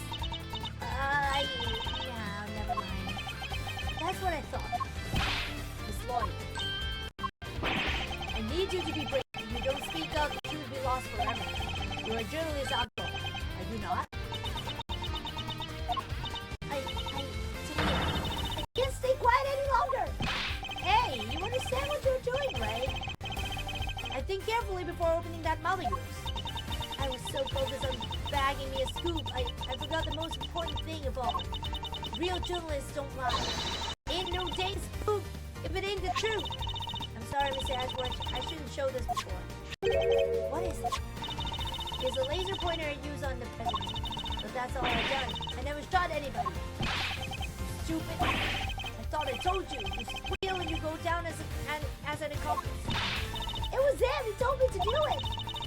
I was a jump buzz in embassy sniffing out a story like I told you. It was 3 days back. He comes up to me out of the blue. Just start talking. Help me out and I'll get you exclusive access to the president. That kind of stuff. But what about the gun in the trash can? That I don't know nothing about, Miss Barry.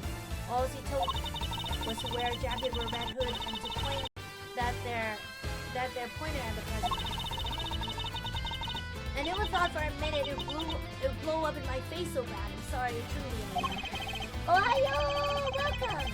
Thank you, Miss Lloyd. I'd like to testify to that effect when exposed to trial. It ought to go a long way towards proving that the assassination was a sham. Ugh, what's wrong with you? Don't any of you know what's good for you? My sympathies, Mr. Knight. Had you successfully removed me from this case, you'd have been. Perhaps then you could have kept your pawn quiet. Yeah! So let me get this straight. You told Tabby, if you let slip about our fake assassination plot, we'll have you convicted for murder. Or something like that. Of all the dirty. I said no such thing. President Wang? Give it up, Knight. It's time we came clean. It's our only choice. So, Mr. President, you admit it. You admit that there was a plot to fake an assassination attempt. I do. I'm sorry. But why? Why do something like that? My popularity has been on the wane back home. I thought surviving an attempt on my life might give me the boost I needed. I know what we did, what was wrong, so yes, it was all lies, all of it. And the bullet in the vest? It was planted ahead of time. I wasn't hit by anything.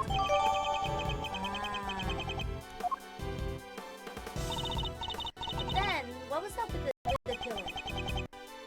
Our plan got out somehow. And then it just appeared. our fake assassination to a real one. And the red raincoat president. He hoped to get in close enough as a fake assassin to finish the job.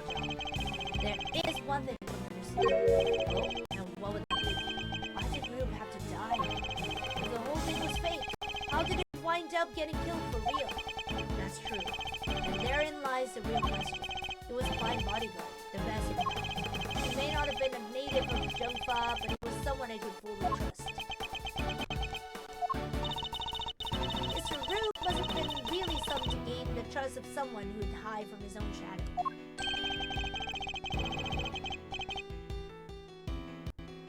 Oh, really? Yeah. Oh, I know. Yeah, it was my fault. Sorry. Sounds like he was as trustworthy to the president as I am to you, also.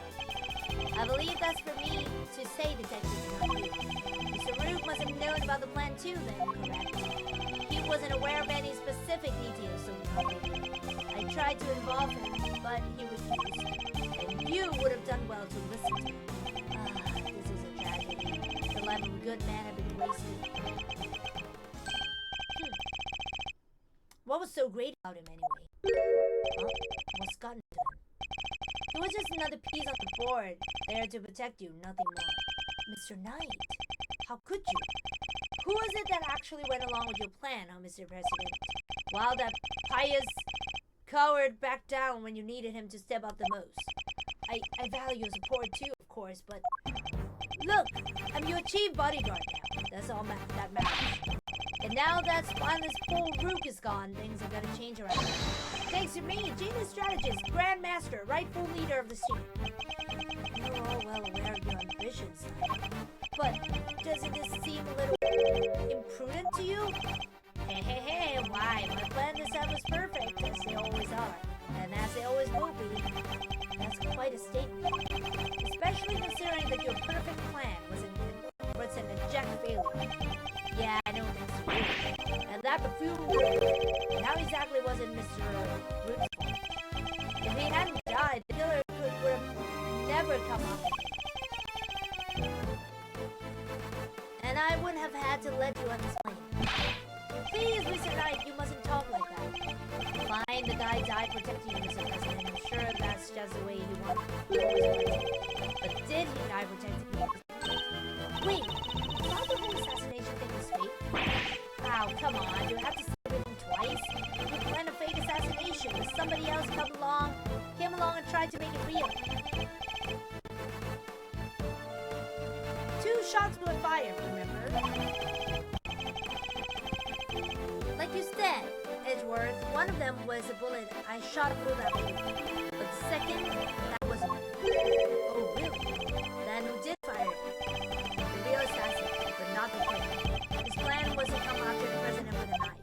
No, the most likely suspect here is a piece cowering quietly. Our lily white queen over there. What? Miss Lloyd? Again with this? I'm not your danged assassin. But is that really true? I, for one, don't believe it. The gun in the trash can. It can only belong to you. Wow, Knight's Gambit. As soon as I shot the balloon, I rushed over to help Rook escort the president back onto the plane. I left Rook here in this room while I secured the president in safe room. When I came back out, Rook was lying there on the ground. Miss Journalist must have shot Rook while we were escorting the president off stage. That single killer shot was fired by the gun you found in the trash can. So you don't actually know when the victim was struck by the bullet, do you? The knight doesn't protect the rook, Edgeworth. He protects the king. You want to translate? He means that his only concern was protecting the president. Lose the king and you lose the game. Isn't that the first rule of chess?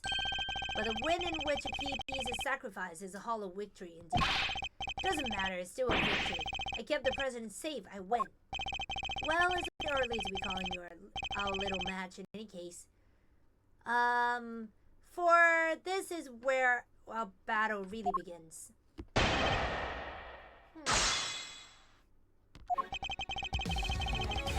As soon as I shot that balloon, I rushed over to help Luke escort the president back onto the plane. Hold it! The victim really didn't take part in your little plan then, did he? Nope. And we kept him in the dark on the details. So we really thought the president was in danger.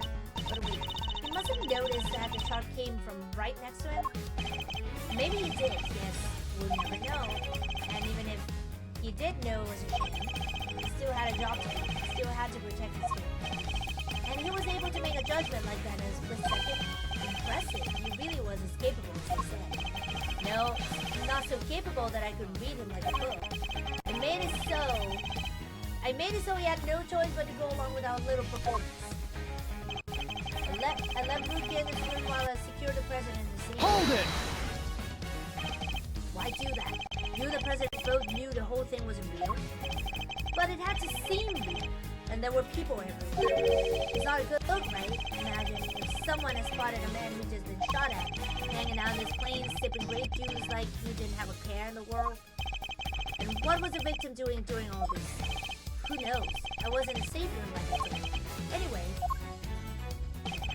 when I came back out, Luke was lying there on the ground. Hold it! Fake assassination like some kind of real world reason. Where on the ground exactly? Right where it is now, the middle of the floor. The door to the outside was shut though. Yes, the bullet must have hit him right before he closed it. And thanks to his little blunder, my whole plan fell apart. Mr. Knight, you mustn't talk that way. He may have kept you safe as a president, but he isn't here now to save your good name. I'd call that dereliction indeed, but what would you call it? An honorable trial, which is more than what you did. Sorry, but that's just how it is. Mr. Liz must have shot Ruth while we were escorting the president off. Hold it!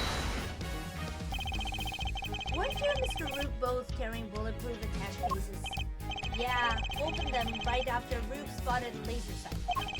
We moved into covering positions and used them to shield the president. So the bullet that hit Mr. Rook traveled through a gap in that defensive shield.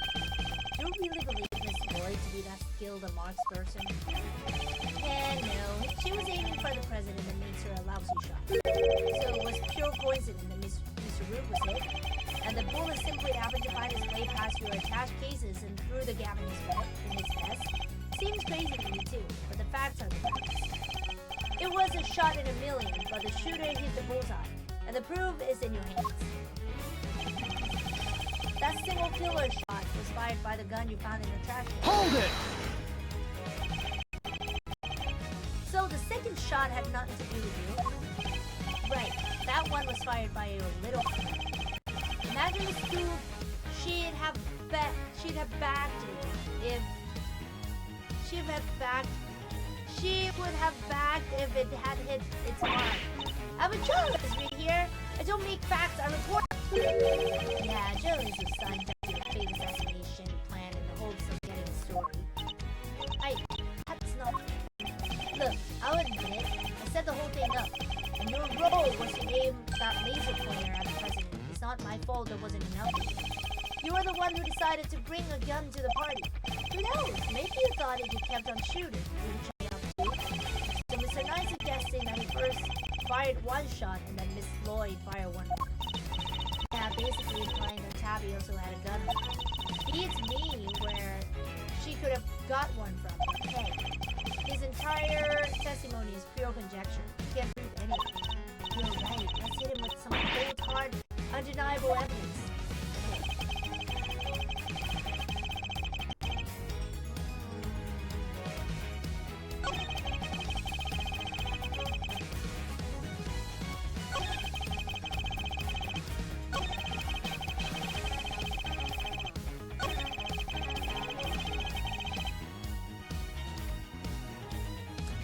That single killer shot was fired by the gun you found in the trash can.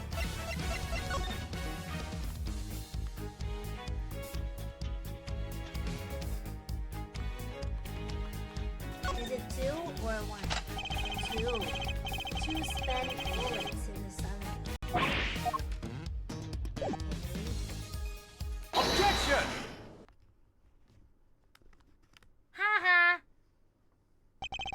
So you can contend that it was you who shot the balloon and Miss Lloyd who shot Mr. Root. Are you sure about that? Sure, I'm sure.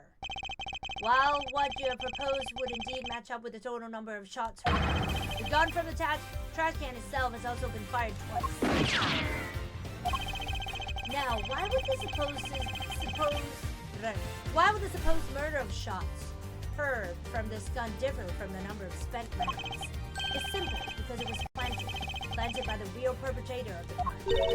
Somebody faked the evidence. Yes, and if you think about it, the reason for doing so is obvious. To ensure that whoever found the gun would conclude that the shooter had been in the spectator area. And in order to do that, they had to make it seem as if those shots had come from this one method. I get it, so that's why it's got two spent rounds out. Precisely. As we have already proven, the bullet that burst the balloon came from a different weapon, which makes it entirely possible that the bullet which killed Mr. Root didn't come from this gun either.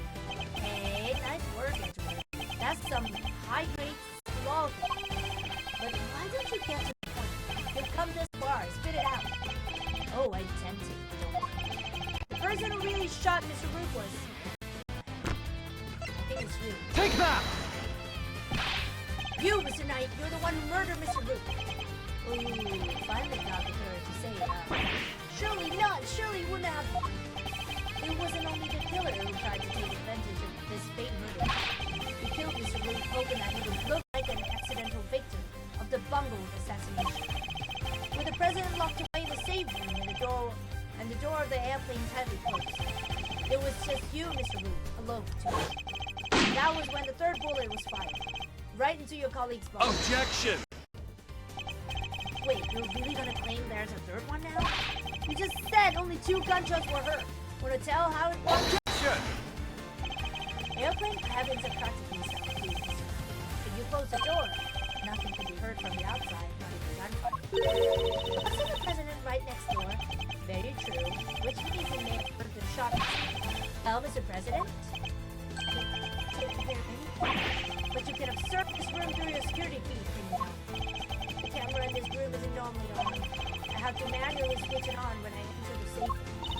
And that's what you did this time too, right? Well, that is... What's gotten into it? Mr. President, this is vitally important.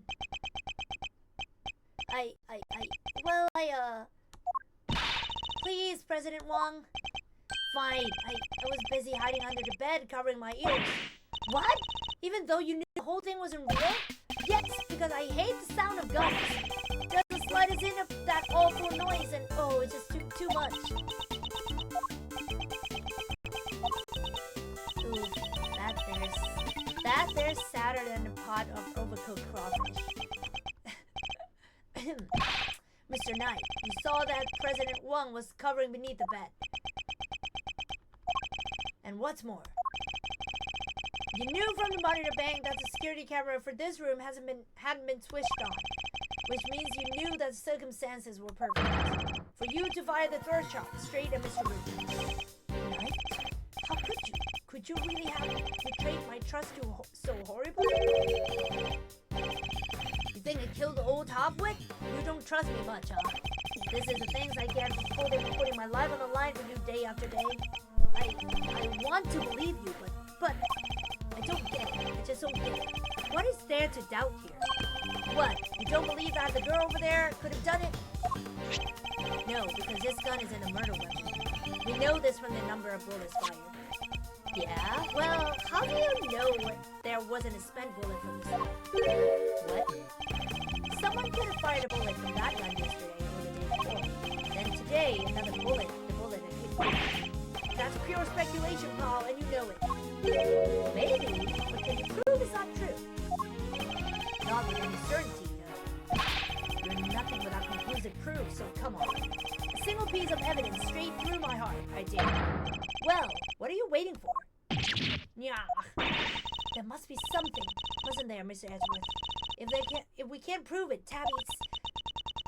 Please, Ruffles. I messed up. I know I did. I should have never have done what I did, not even for a scoop. But murder? Now, that ain't me. Ain't a murderous bone in my body. conclusive proof. If only I could prove that Knight's gun is a murder weapon. Wait, perhaps I can. If you at least had the bullet to burst the balloon, you might have scrap of credibility. Imagine, you could have run forensics to see if it matched my gun. If we had the bullet that killed Mr. Rook, forensics could tell us which gun it was fired from. No proof, no case, end of conversation. Objection! Hold it right there! What now? You're not about to claim you do have proof? Of course I do. Oh shit! It's inside the monitor! This ought to be good, right? Bring it on. Show me this proof of yours. The bullet that killed Mr. Rook is the key to ending our little game. Very well, my conclusive evidence is not in my possession.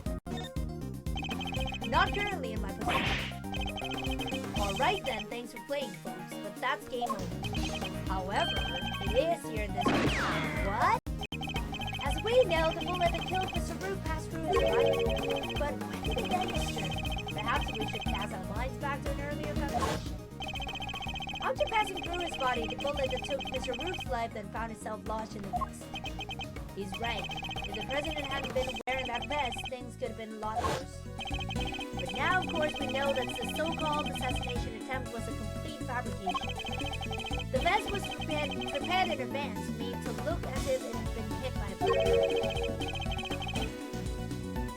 Which begs the question, where is the real bullet?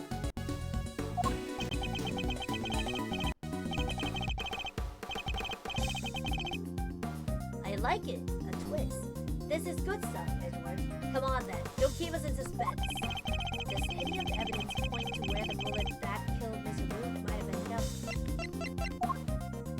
Take that! There's something very clearly missing from this room. Yes, a prosecutor with some common sense. Take a look at the bank of security monitors. Oh! I see you've caught on, Mr. President. Splendid.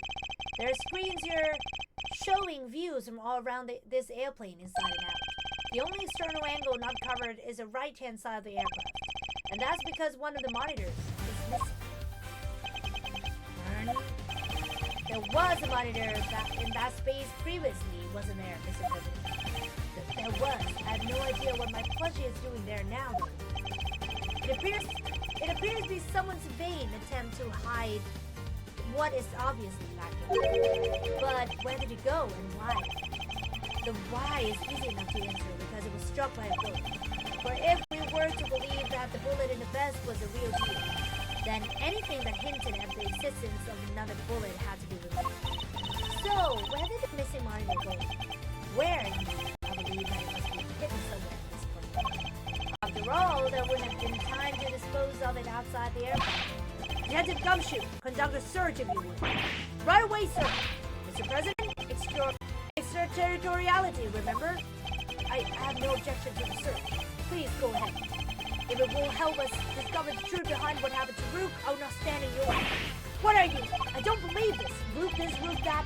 Don't you ever think about anybody else. The search is authorized, Detective, if you would mind.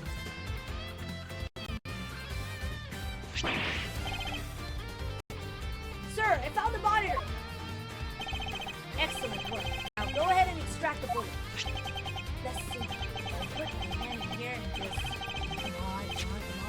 Got it! Well, would you look at that? Blood. This is a bullet that killed Mr. Rook. There's no doubt about it. Bloody bullet data jotted down. Okay. And there you have it, Mr. Knight. The single piece of evidence you requested. Straight through your heart. Even you must now admit that this bullet didn't come from the spectator area. Then Miss Lloyd cannot be Mr. Rook's killer. What? No pity comeback? Detective, have forensics analyze the bullet for striations and compare them to the gun we found. Yes, sir. We'll get the evidence you need. You can count on it. Please. Oh shit. Alright, let's hear what the forensics had to say.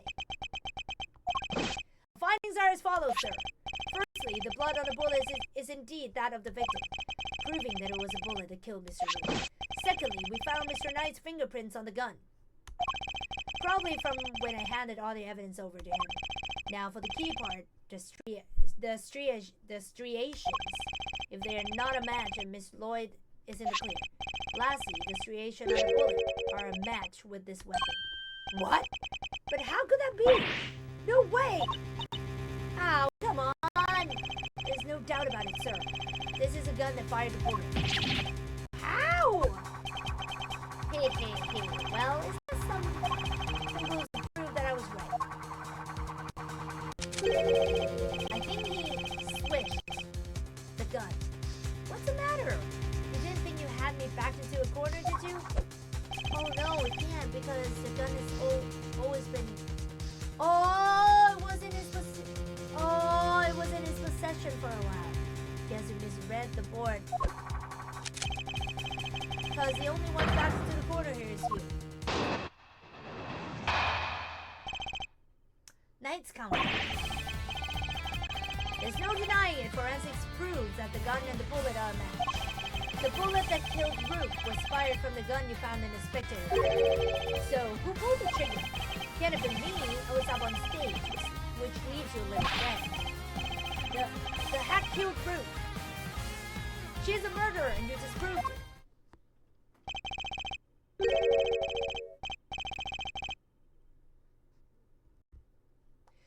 You move, Edgeworth, but just remember two things. One, where you found that gun, and two, which gun the fatal bullet came from. Whichever way you look at it, I can't have been the shooter. Nah, how did it come to this? Me and the president, we admitted to faking the assassination attempt. Now it's your turn to admit something. Who the killer really is? There's no way Tabby did it, is it? Don't let him get to you, okay? We just need to go over the statements again. There must be some further we can deduce from them.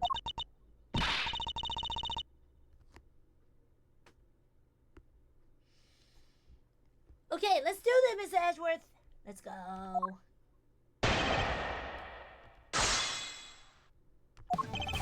There's no denying it. Forensics proof that the gun and the bullets are a match. Hold it!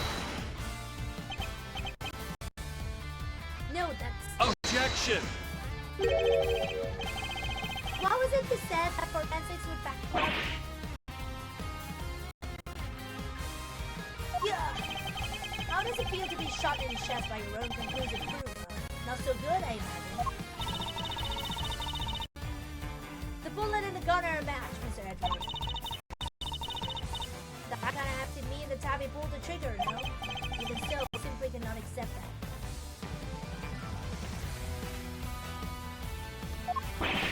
But sir, there's no denying the evidence.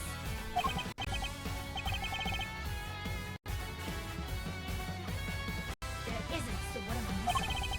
If I assume Miss Lloyd to be innocent, then the gun and the bullet shouldn't be a match. What is it, Kate? I was just thinking if the evidence points to something that doesn't seem possible. Then maybe there's something wrong with it. You're asking me to call the evidence into question? Well, there's no way Tabby did this, right? So if the evidence says that she did, then the problem must lie. You seem very sure about this. Call it great thieves' intuition. Intuition? Huh. Still, she could be right. I simply don't believe Miss Lloyd to be a malicious liar, which means, as someone who believes that evidence is everything in court, the irony is not lost on me. If I were to call a piece of evidence into question, it would have to be...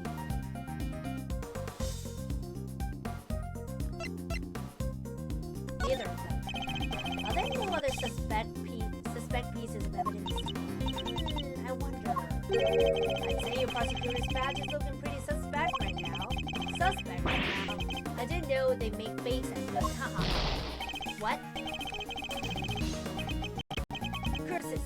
It seems I drew the wrong conclusion. What am I missing? Let's return to your testimony, Mr. Knight. To hear more from the witness.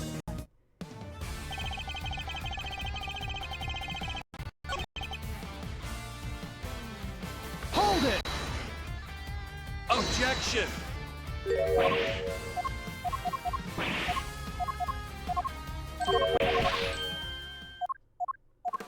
The gun?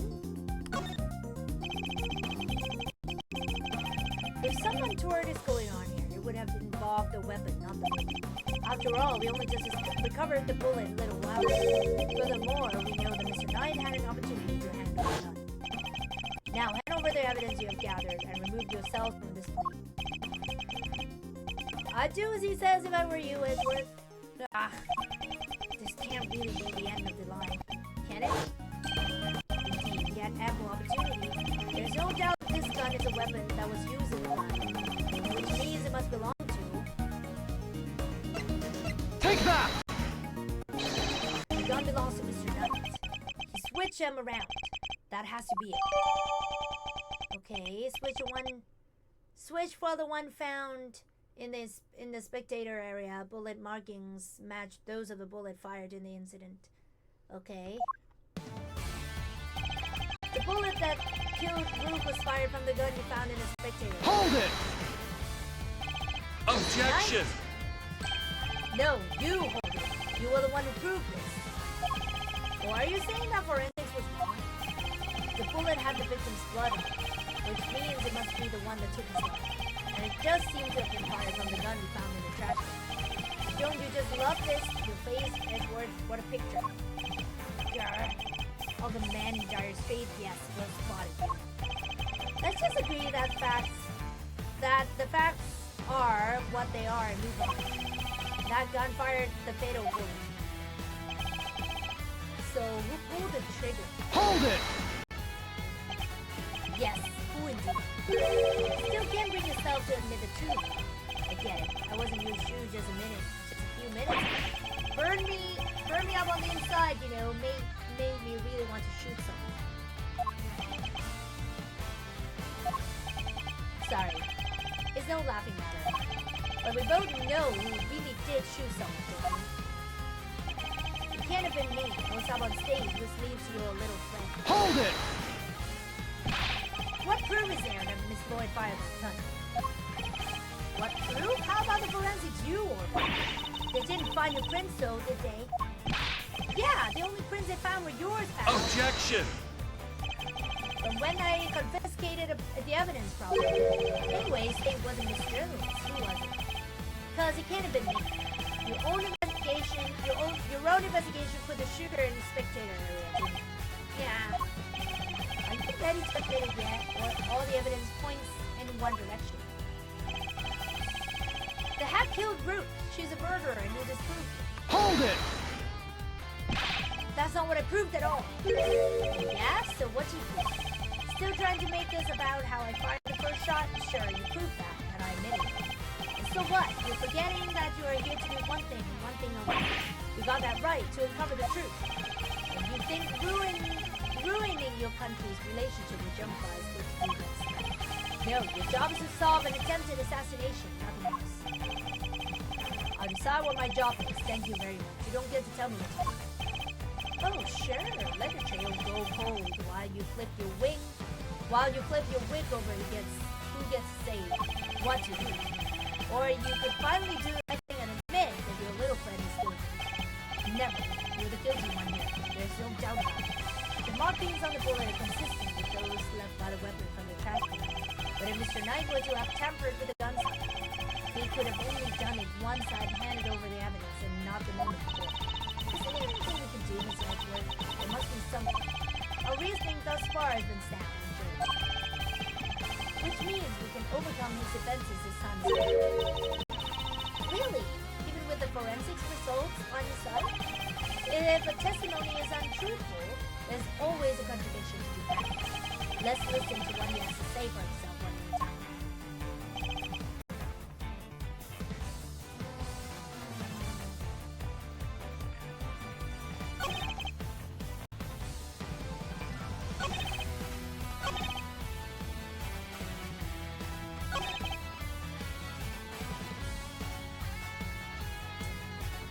Which one to...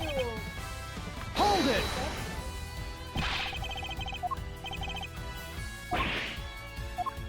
Objection!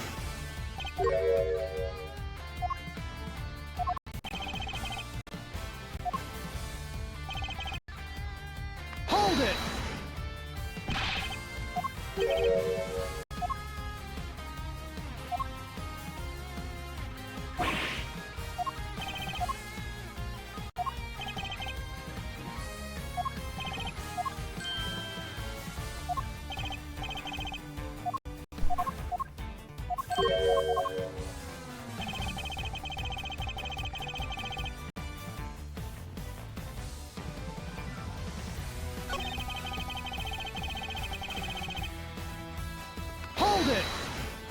talked about fingerprints. Objection!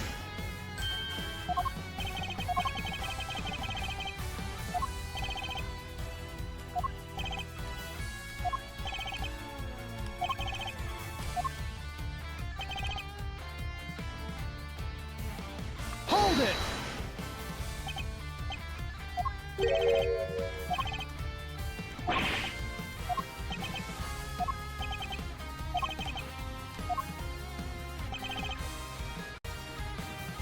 Hold it!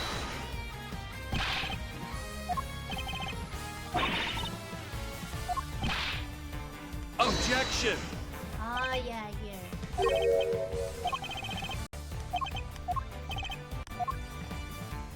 Yes, this one.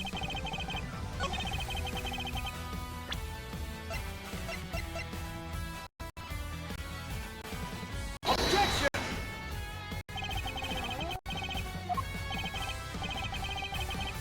I don't know I'm not sure which one to press. Which one to present.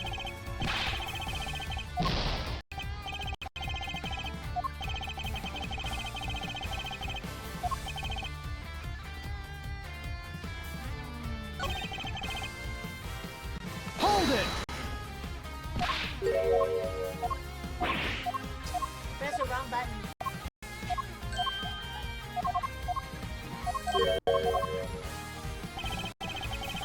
Forensic proves that the gun and the bullet are a match. Hold it! Where's this one?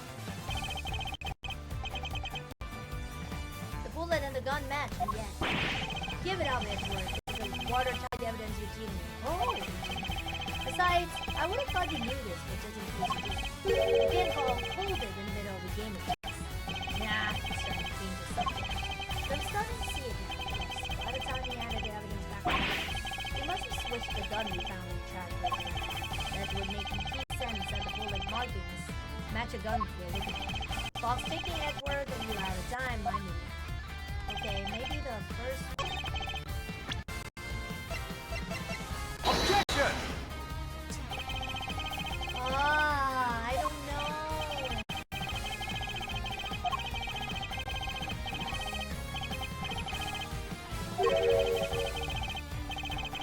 Can't be much else in here. So there was no contradiction after all. I need to stay calm and think everything over again. I don't know.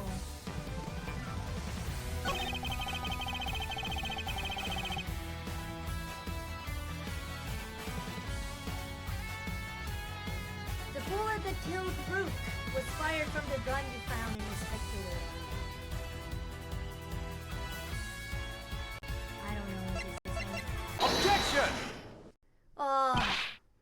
I just don't know where to present. Admitted you switch your guns, didn't you, Mr. Knight? That's why the markings match the weapon in question. It was yours all along. Hey, an intriguing move there, Edward. And you must have made the switch when I handed over the evidence. While I was busy trying to make the case for remaining on the investigation. You took the laser sight from the gun we found in her trash can and put it on your road. Then, not long afterwards, you handed that gun back to me instead of the one we found. Hey, I did, huh? You think I somehow knew you'd find, let alone run forensics on that bullet sometime in the future? Is that so strange? You're a chess player after all. A man well used to thinking several moves ahead.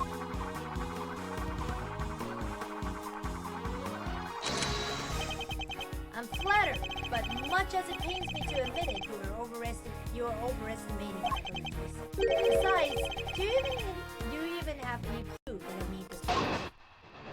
Oh my god! Knight's Counterpart 2! The gun is the same motto as mine, weird sure, but it's just a coincidence. And look, there's a laser sight attached. Also, take a look at the cylinder. 2 spent bullets. Just what we'd expect to see. So what proof do you have that I split your original gun for mine, huh? None, that's what. You say I'm overestimating your abilities, you surprise me. What can I say? I'm a modest guy. More modest than you, that's for sure. Everywhere except at the chessboard, that is. Well, I don't see a chessboard here, do you? Shame. Still, guess that it gives you a nice excuse. I didn't mess up. I just didn't have the right evidence. I don't think I'll be the one making excuses, rather. I didn't mess up. I just got lucky with the evidence. Will be your excuse, I imagine. Okay, fine. The gun is the same model as mine. Weird, sure, but it's just a coincidence. Hold it! Coincidence, you say? Or was it a necessity? It can't be both, pal. Sure it can. The bodyguards need to protect the president. And the girl needed to use a gun, but she probably doesn't know a whole lot of stuff. It's not so far-fetched for her to pick something she's heard of what we also happen to. Okay, but why a revolver? Why is that your go-to gun? It's probably something to do with its ease of use. No spent casings to chase down, for example. Exactly. The perfect tool for a job where you can't afford to bail or don't know what you're doing. Still, coincidence, necessity, it doesn't make a whole lot of difference either way. And look, there's a laser sighted cache. Also, laser sighted cache. Hold it! Because you swapped it on there. Put up or shut up, Edgeworth. Where's your evidence? Well, that is... Don't go making accusations you can't back up. Or did your daddy never teach you? As it stands, the facts are in my favor. Also, take a look at Cylinder. Two spent bullets. What we'd expect to see. Hold it! I've been needing to ask, actually. What about your own weapon? How many spent bullets are in his Cylinder? This old girl here? Well, now.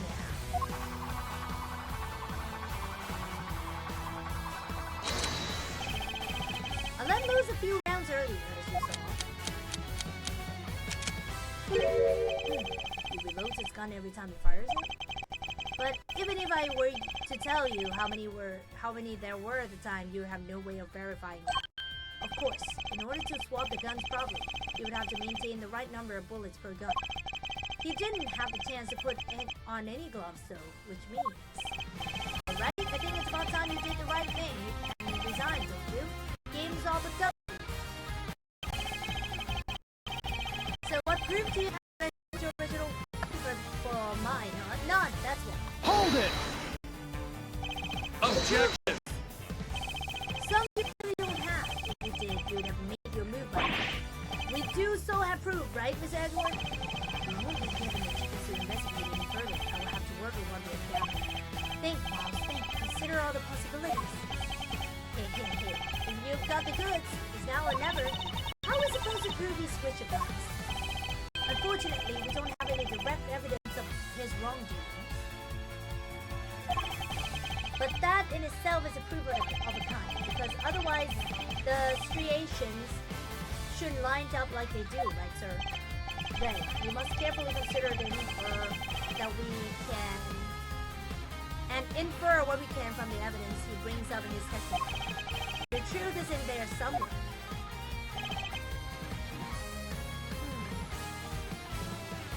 Okay, let's see what we have.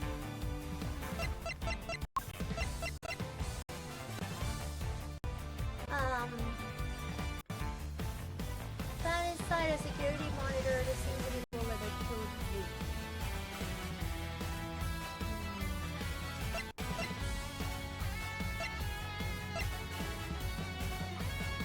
I can't check this one.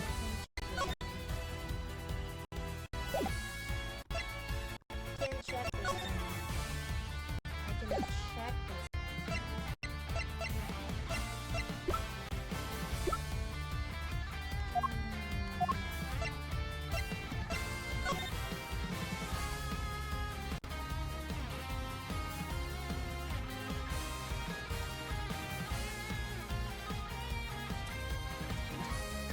Says we know who might be the audience. So we know who, okay.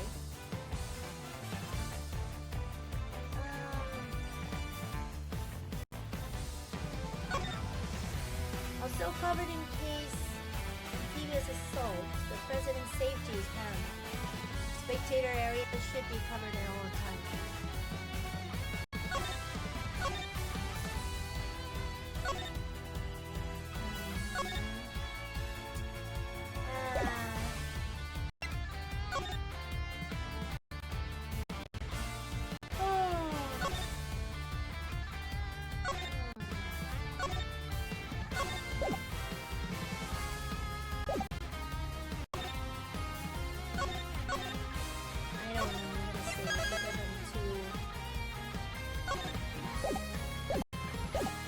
Too lazy. The gun has the same motto as mine, we're sure, but it's just a coincidence. And look, that's a laser sight attached. Take a look on the cylinder, two spent bullets, just what you'd expect to see. I feel like I have to present at this box of conversation, but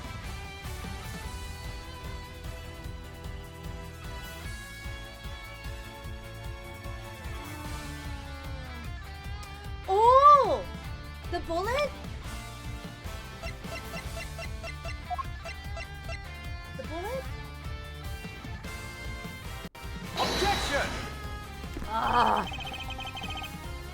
Oh my god.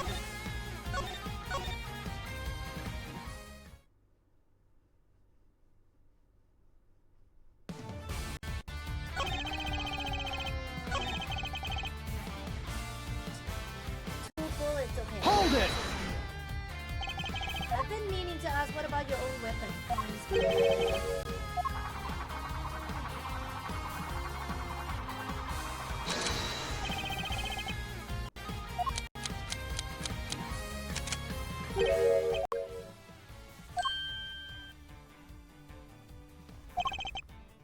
He didn't have a chance to put on any gloves, so which means maybe for this one?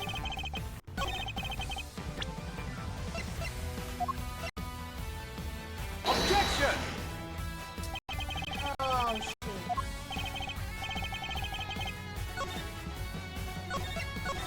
Why?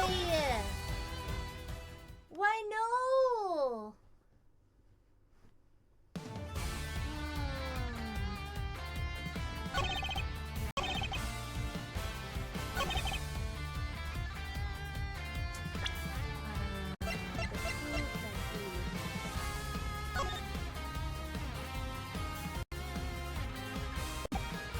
Objection! I thought it was a bullet.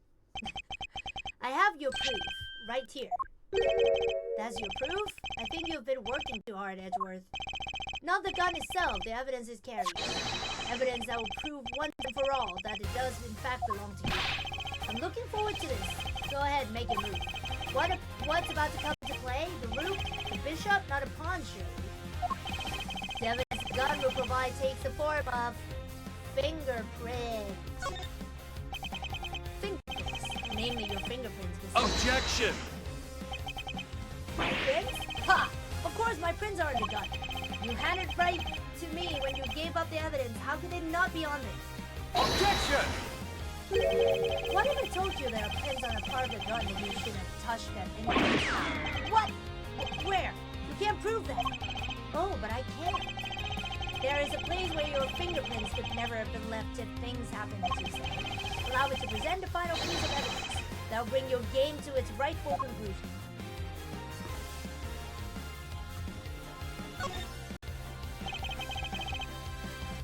This part is called the grid. I've held the gun called.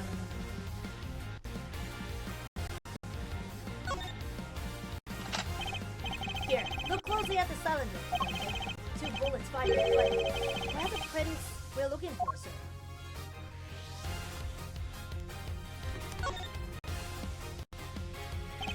You didn't switch your guns when I handed you the evidence, but if that were all you had done, your deception would have been easily detected. Because the number of bullets fired by each gun was different. There were 2 spent bullets in the gun we found. Yeah, but what about Mr. Knight's gun? Know that he fired 2 bullets from the stage into the balloon. And he fired another bullet into Mr. Root, ending his life. So 3 bullets in total, plus a few plus a few odd ones he let loose in shock during a little while. So, and after he shot, he reloaded his gun out of habit, with his bare hands, of course. Now, officer, where Mr. Knight's fingerprints found? The ones you mentioned in your report? Sir, they were found on the exterior of the weapon, but also on the bullets themselves. Oh my god. And Rubik is dead there, like nobody taken to anywhere, you know, like autopsy or shit. He's just dying, lying there. I'm not sure they could have gotten there just for me handing you the evidence. Yeah, that's... And there we have it. The proof that you did indeed switch guns. This gun, the one which fired the bullet that killed this man, is yours. And in taking his life, you are the true assassin.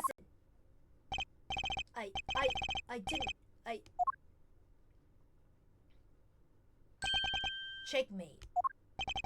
Grr. Nah.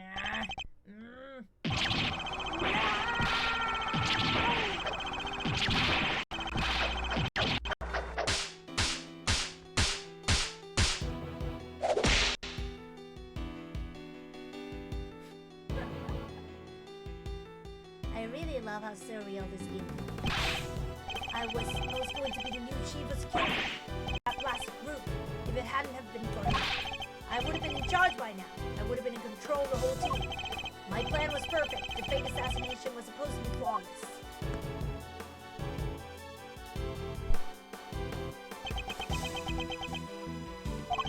Detective Gumshoe? Right away, sir. Curse you, Wedgeworth! Our game isn't over yet. I'm afraid this is as far as we go from here. The next move we play will be in the courtroom. But it's not fair! It's not fair!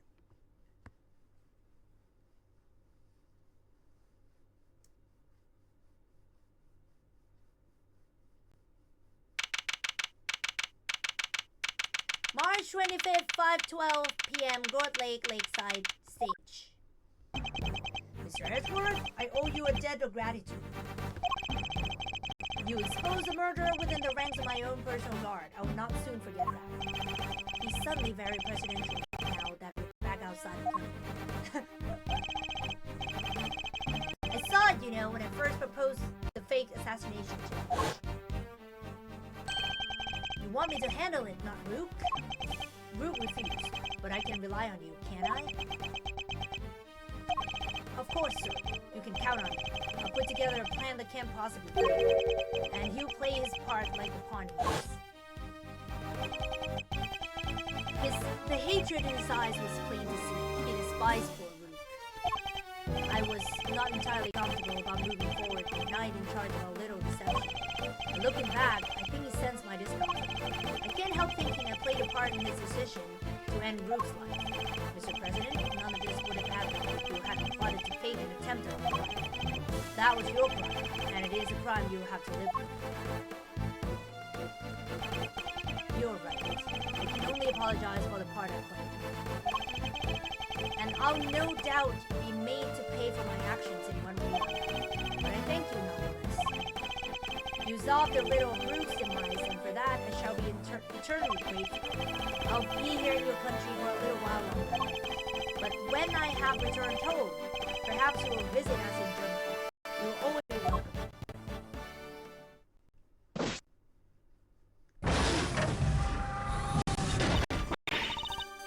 Oh, thank you! You don't know how grateful I am. All's well that ends well. Miss Lloyd, the accusation of murder made against you was of course entirely groundless. But the fact remains that you are a willing participant in a staged assassination attempt. The police will no doubt wish to speak to you about the matter. You should be aware that you may well be punished for your actions. I know, I'm awfully sorry about everything, truly. I understand your desire for a scoop, but there are limits. There sure are. I got me some serious thinking to do. You did it, Miss Edgeworth? That was something else. Local prosecutor solves assassination conundrum. Earns the total gratitude of President. Now That there's my department. Mr. Prosecutor, how does it feel to solve such an important case? You must be over the moon. Certainly doesn't sit down there. No comment. Damn, one tight-lipped son of a gun. As well as should be. This case is not over yet. It isn't? How come, sir? Because until we unravel the story behind this, the case will never be completely over. What? This? Take that! The killer's calling card. Mr. The killer has yet to complete his assignment. You mean he might still try to murder the president? I hope I'm wrong, but if I'm not, this could all blow up into something more sinister yet. As one would expect with the attempted assassination of a president, the case was all over the news, and my preparations for Mr. Knight's trial were constantly interrupted by requests from the press. There wasn't a person in the land who didn't know about the case. Everybody was talking about it. But in the midst of the frenzy that followed, nobody noticed that this was only the first move in a game far bigger than any of us could have imagined.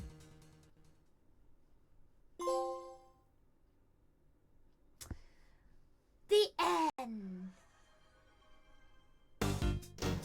Save my progress.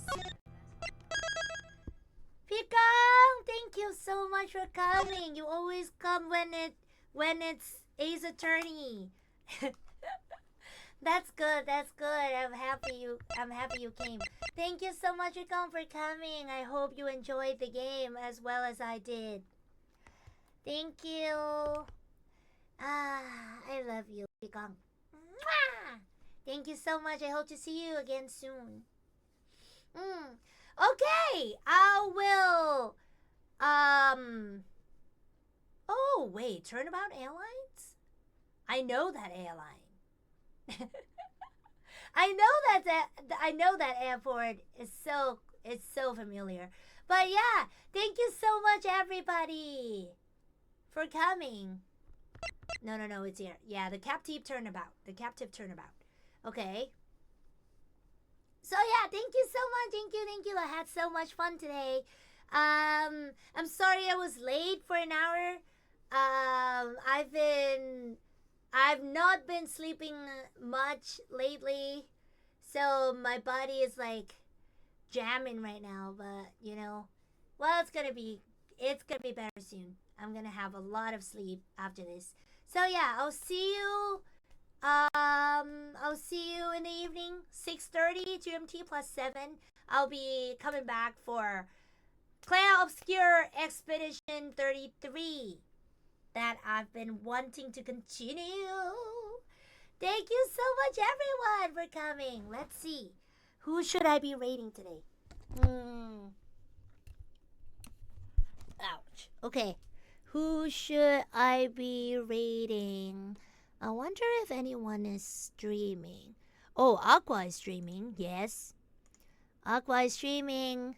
And of course, they're playing it with Yu-Jung. Professor Layton versus Phoenix Wright. And that's cool. I missed that game, actually. Thank you so much, everyone. I'll see you later tonight. Bye-bye. Kinaryoku! Over and out. Mwah!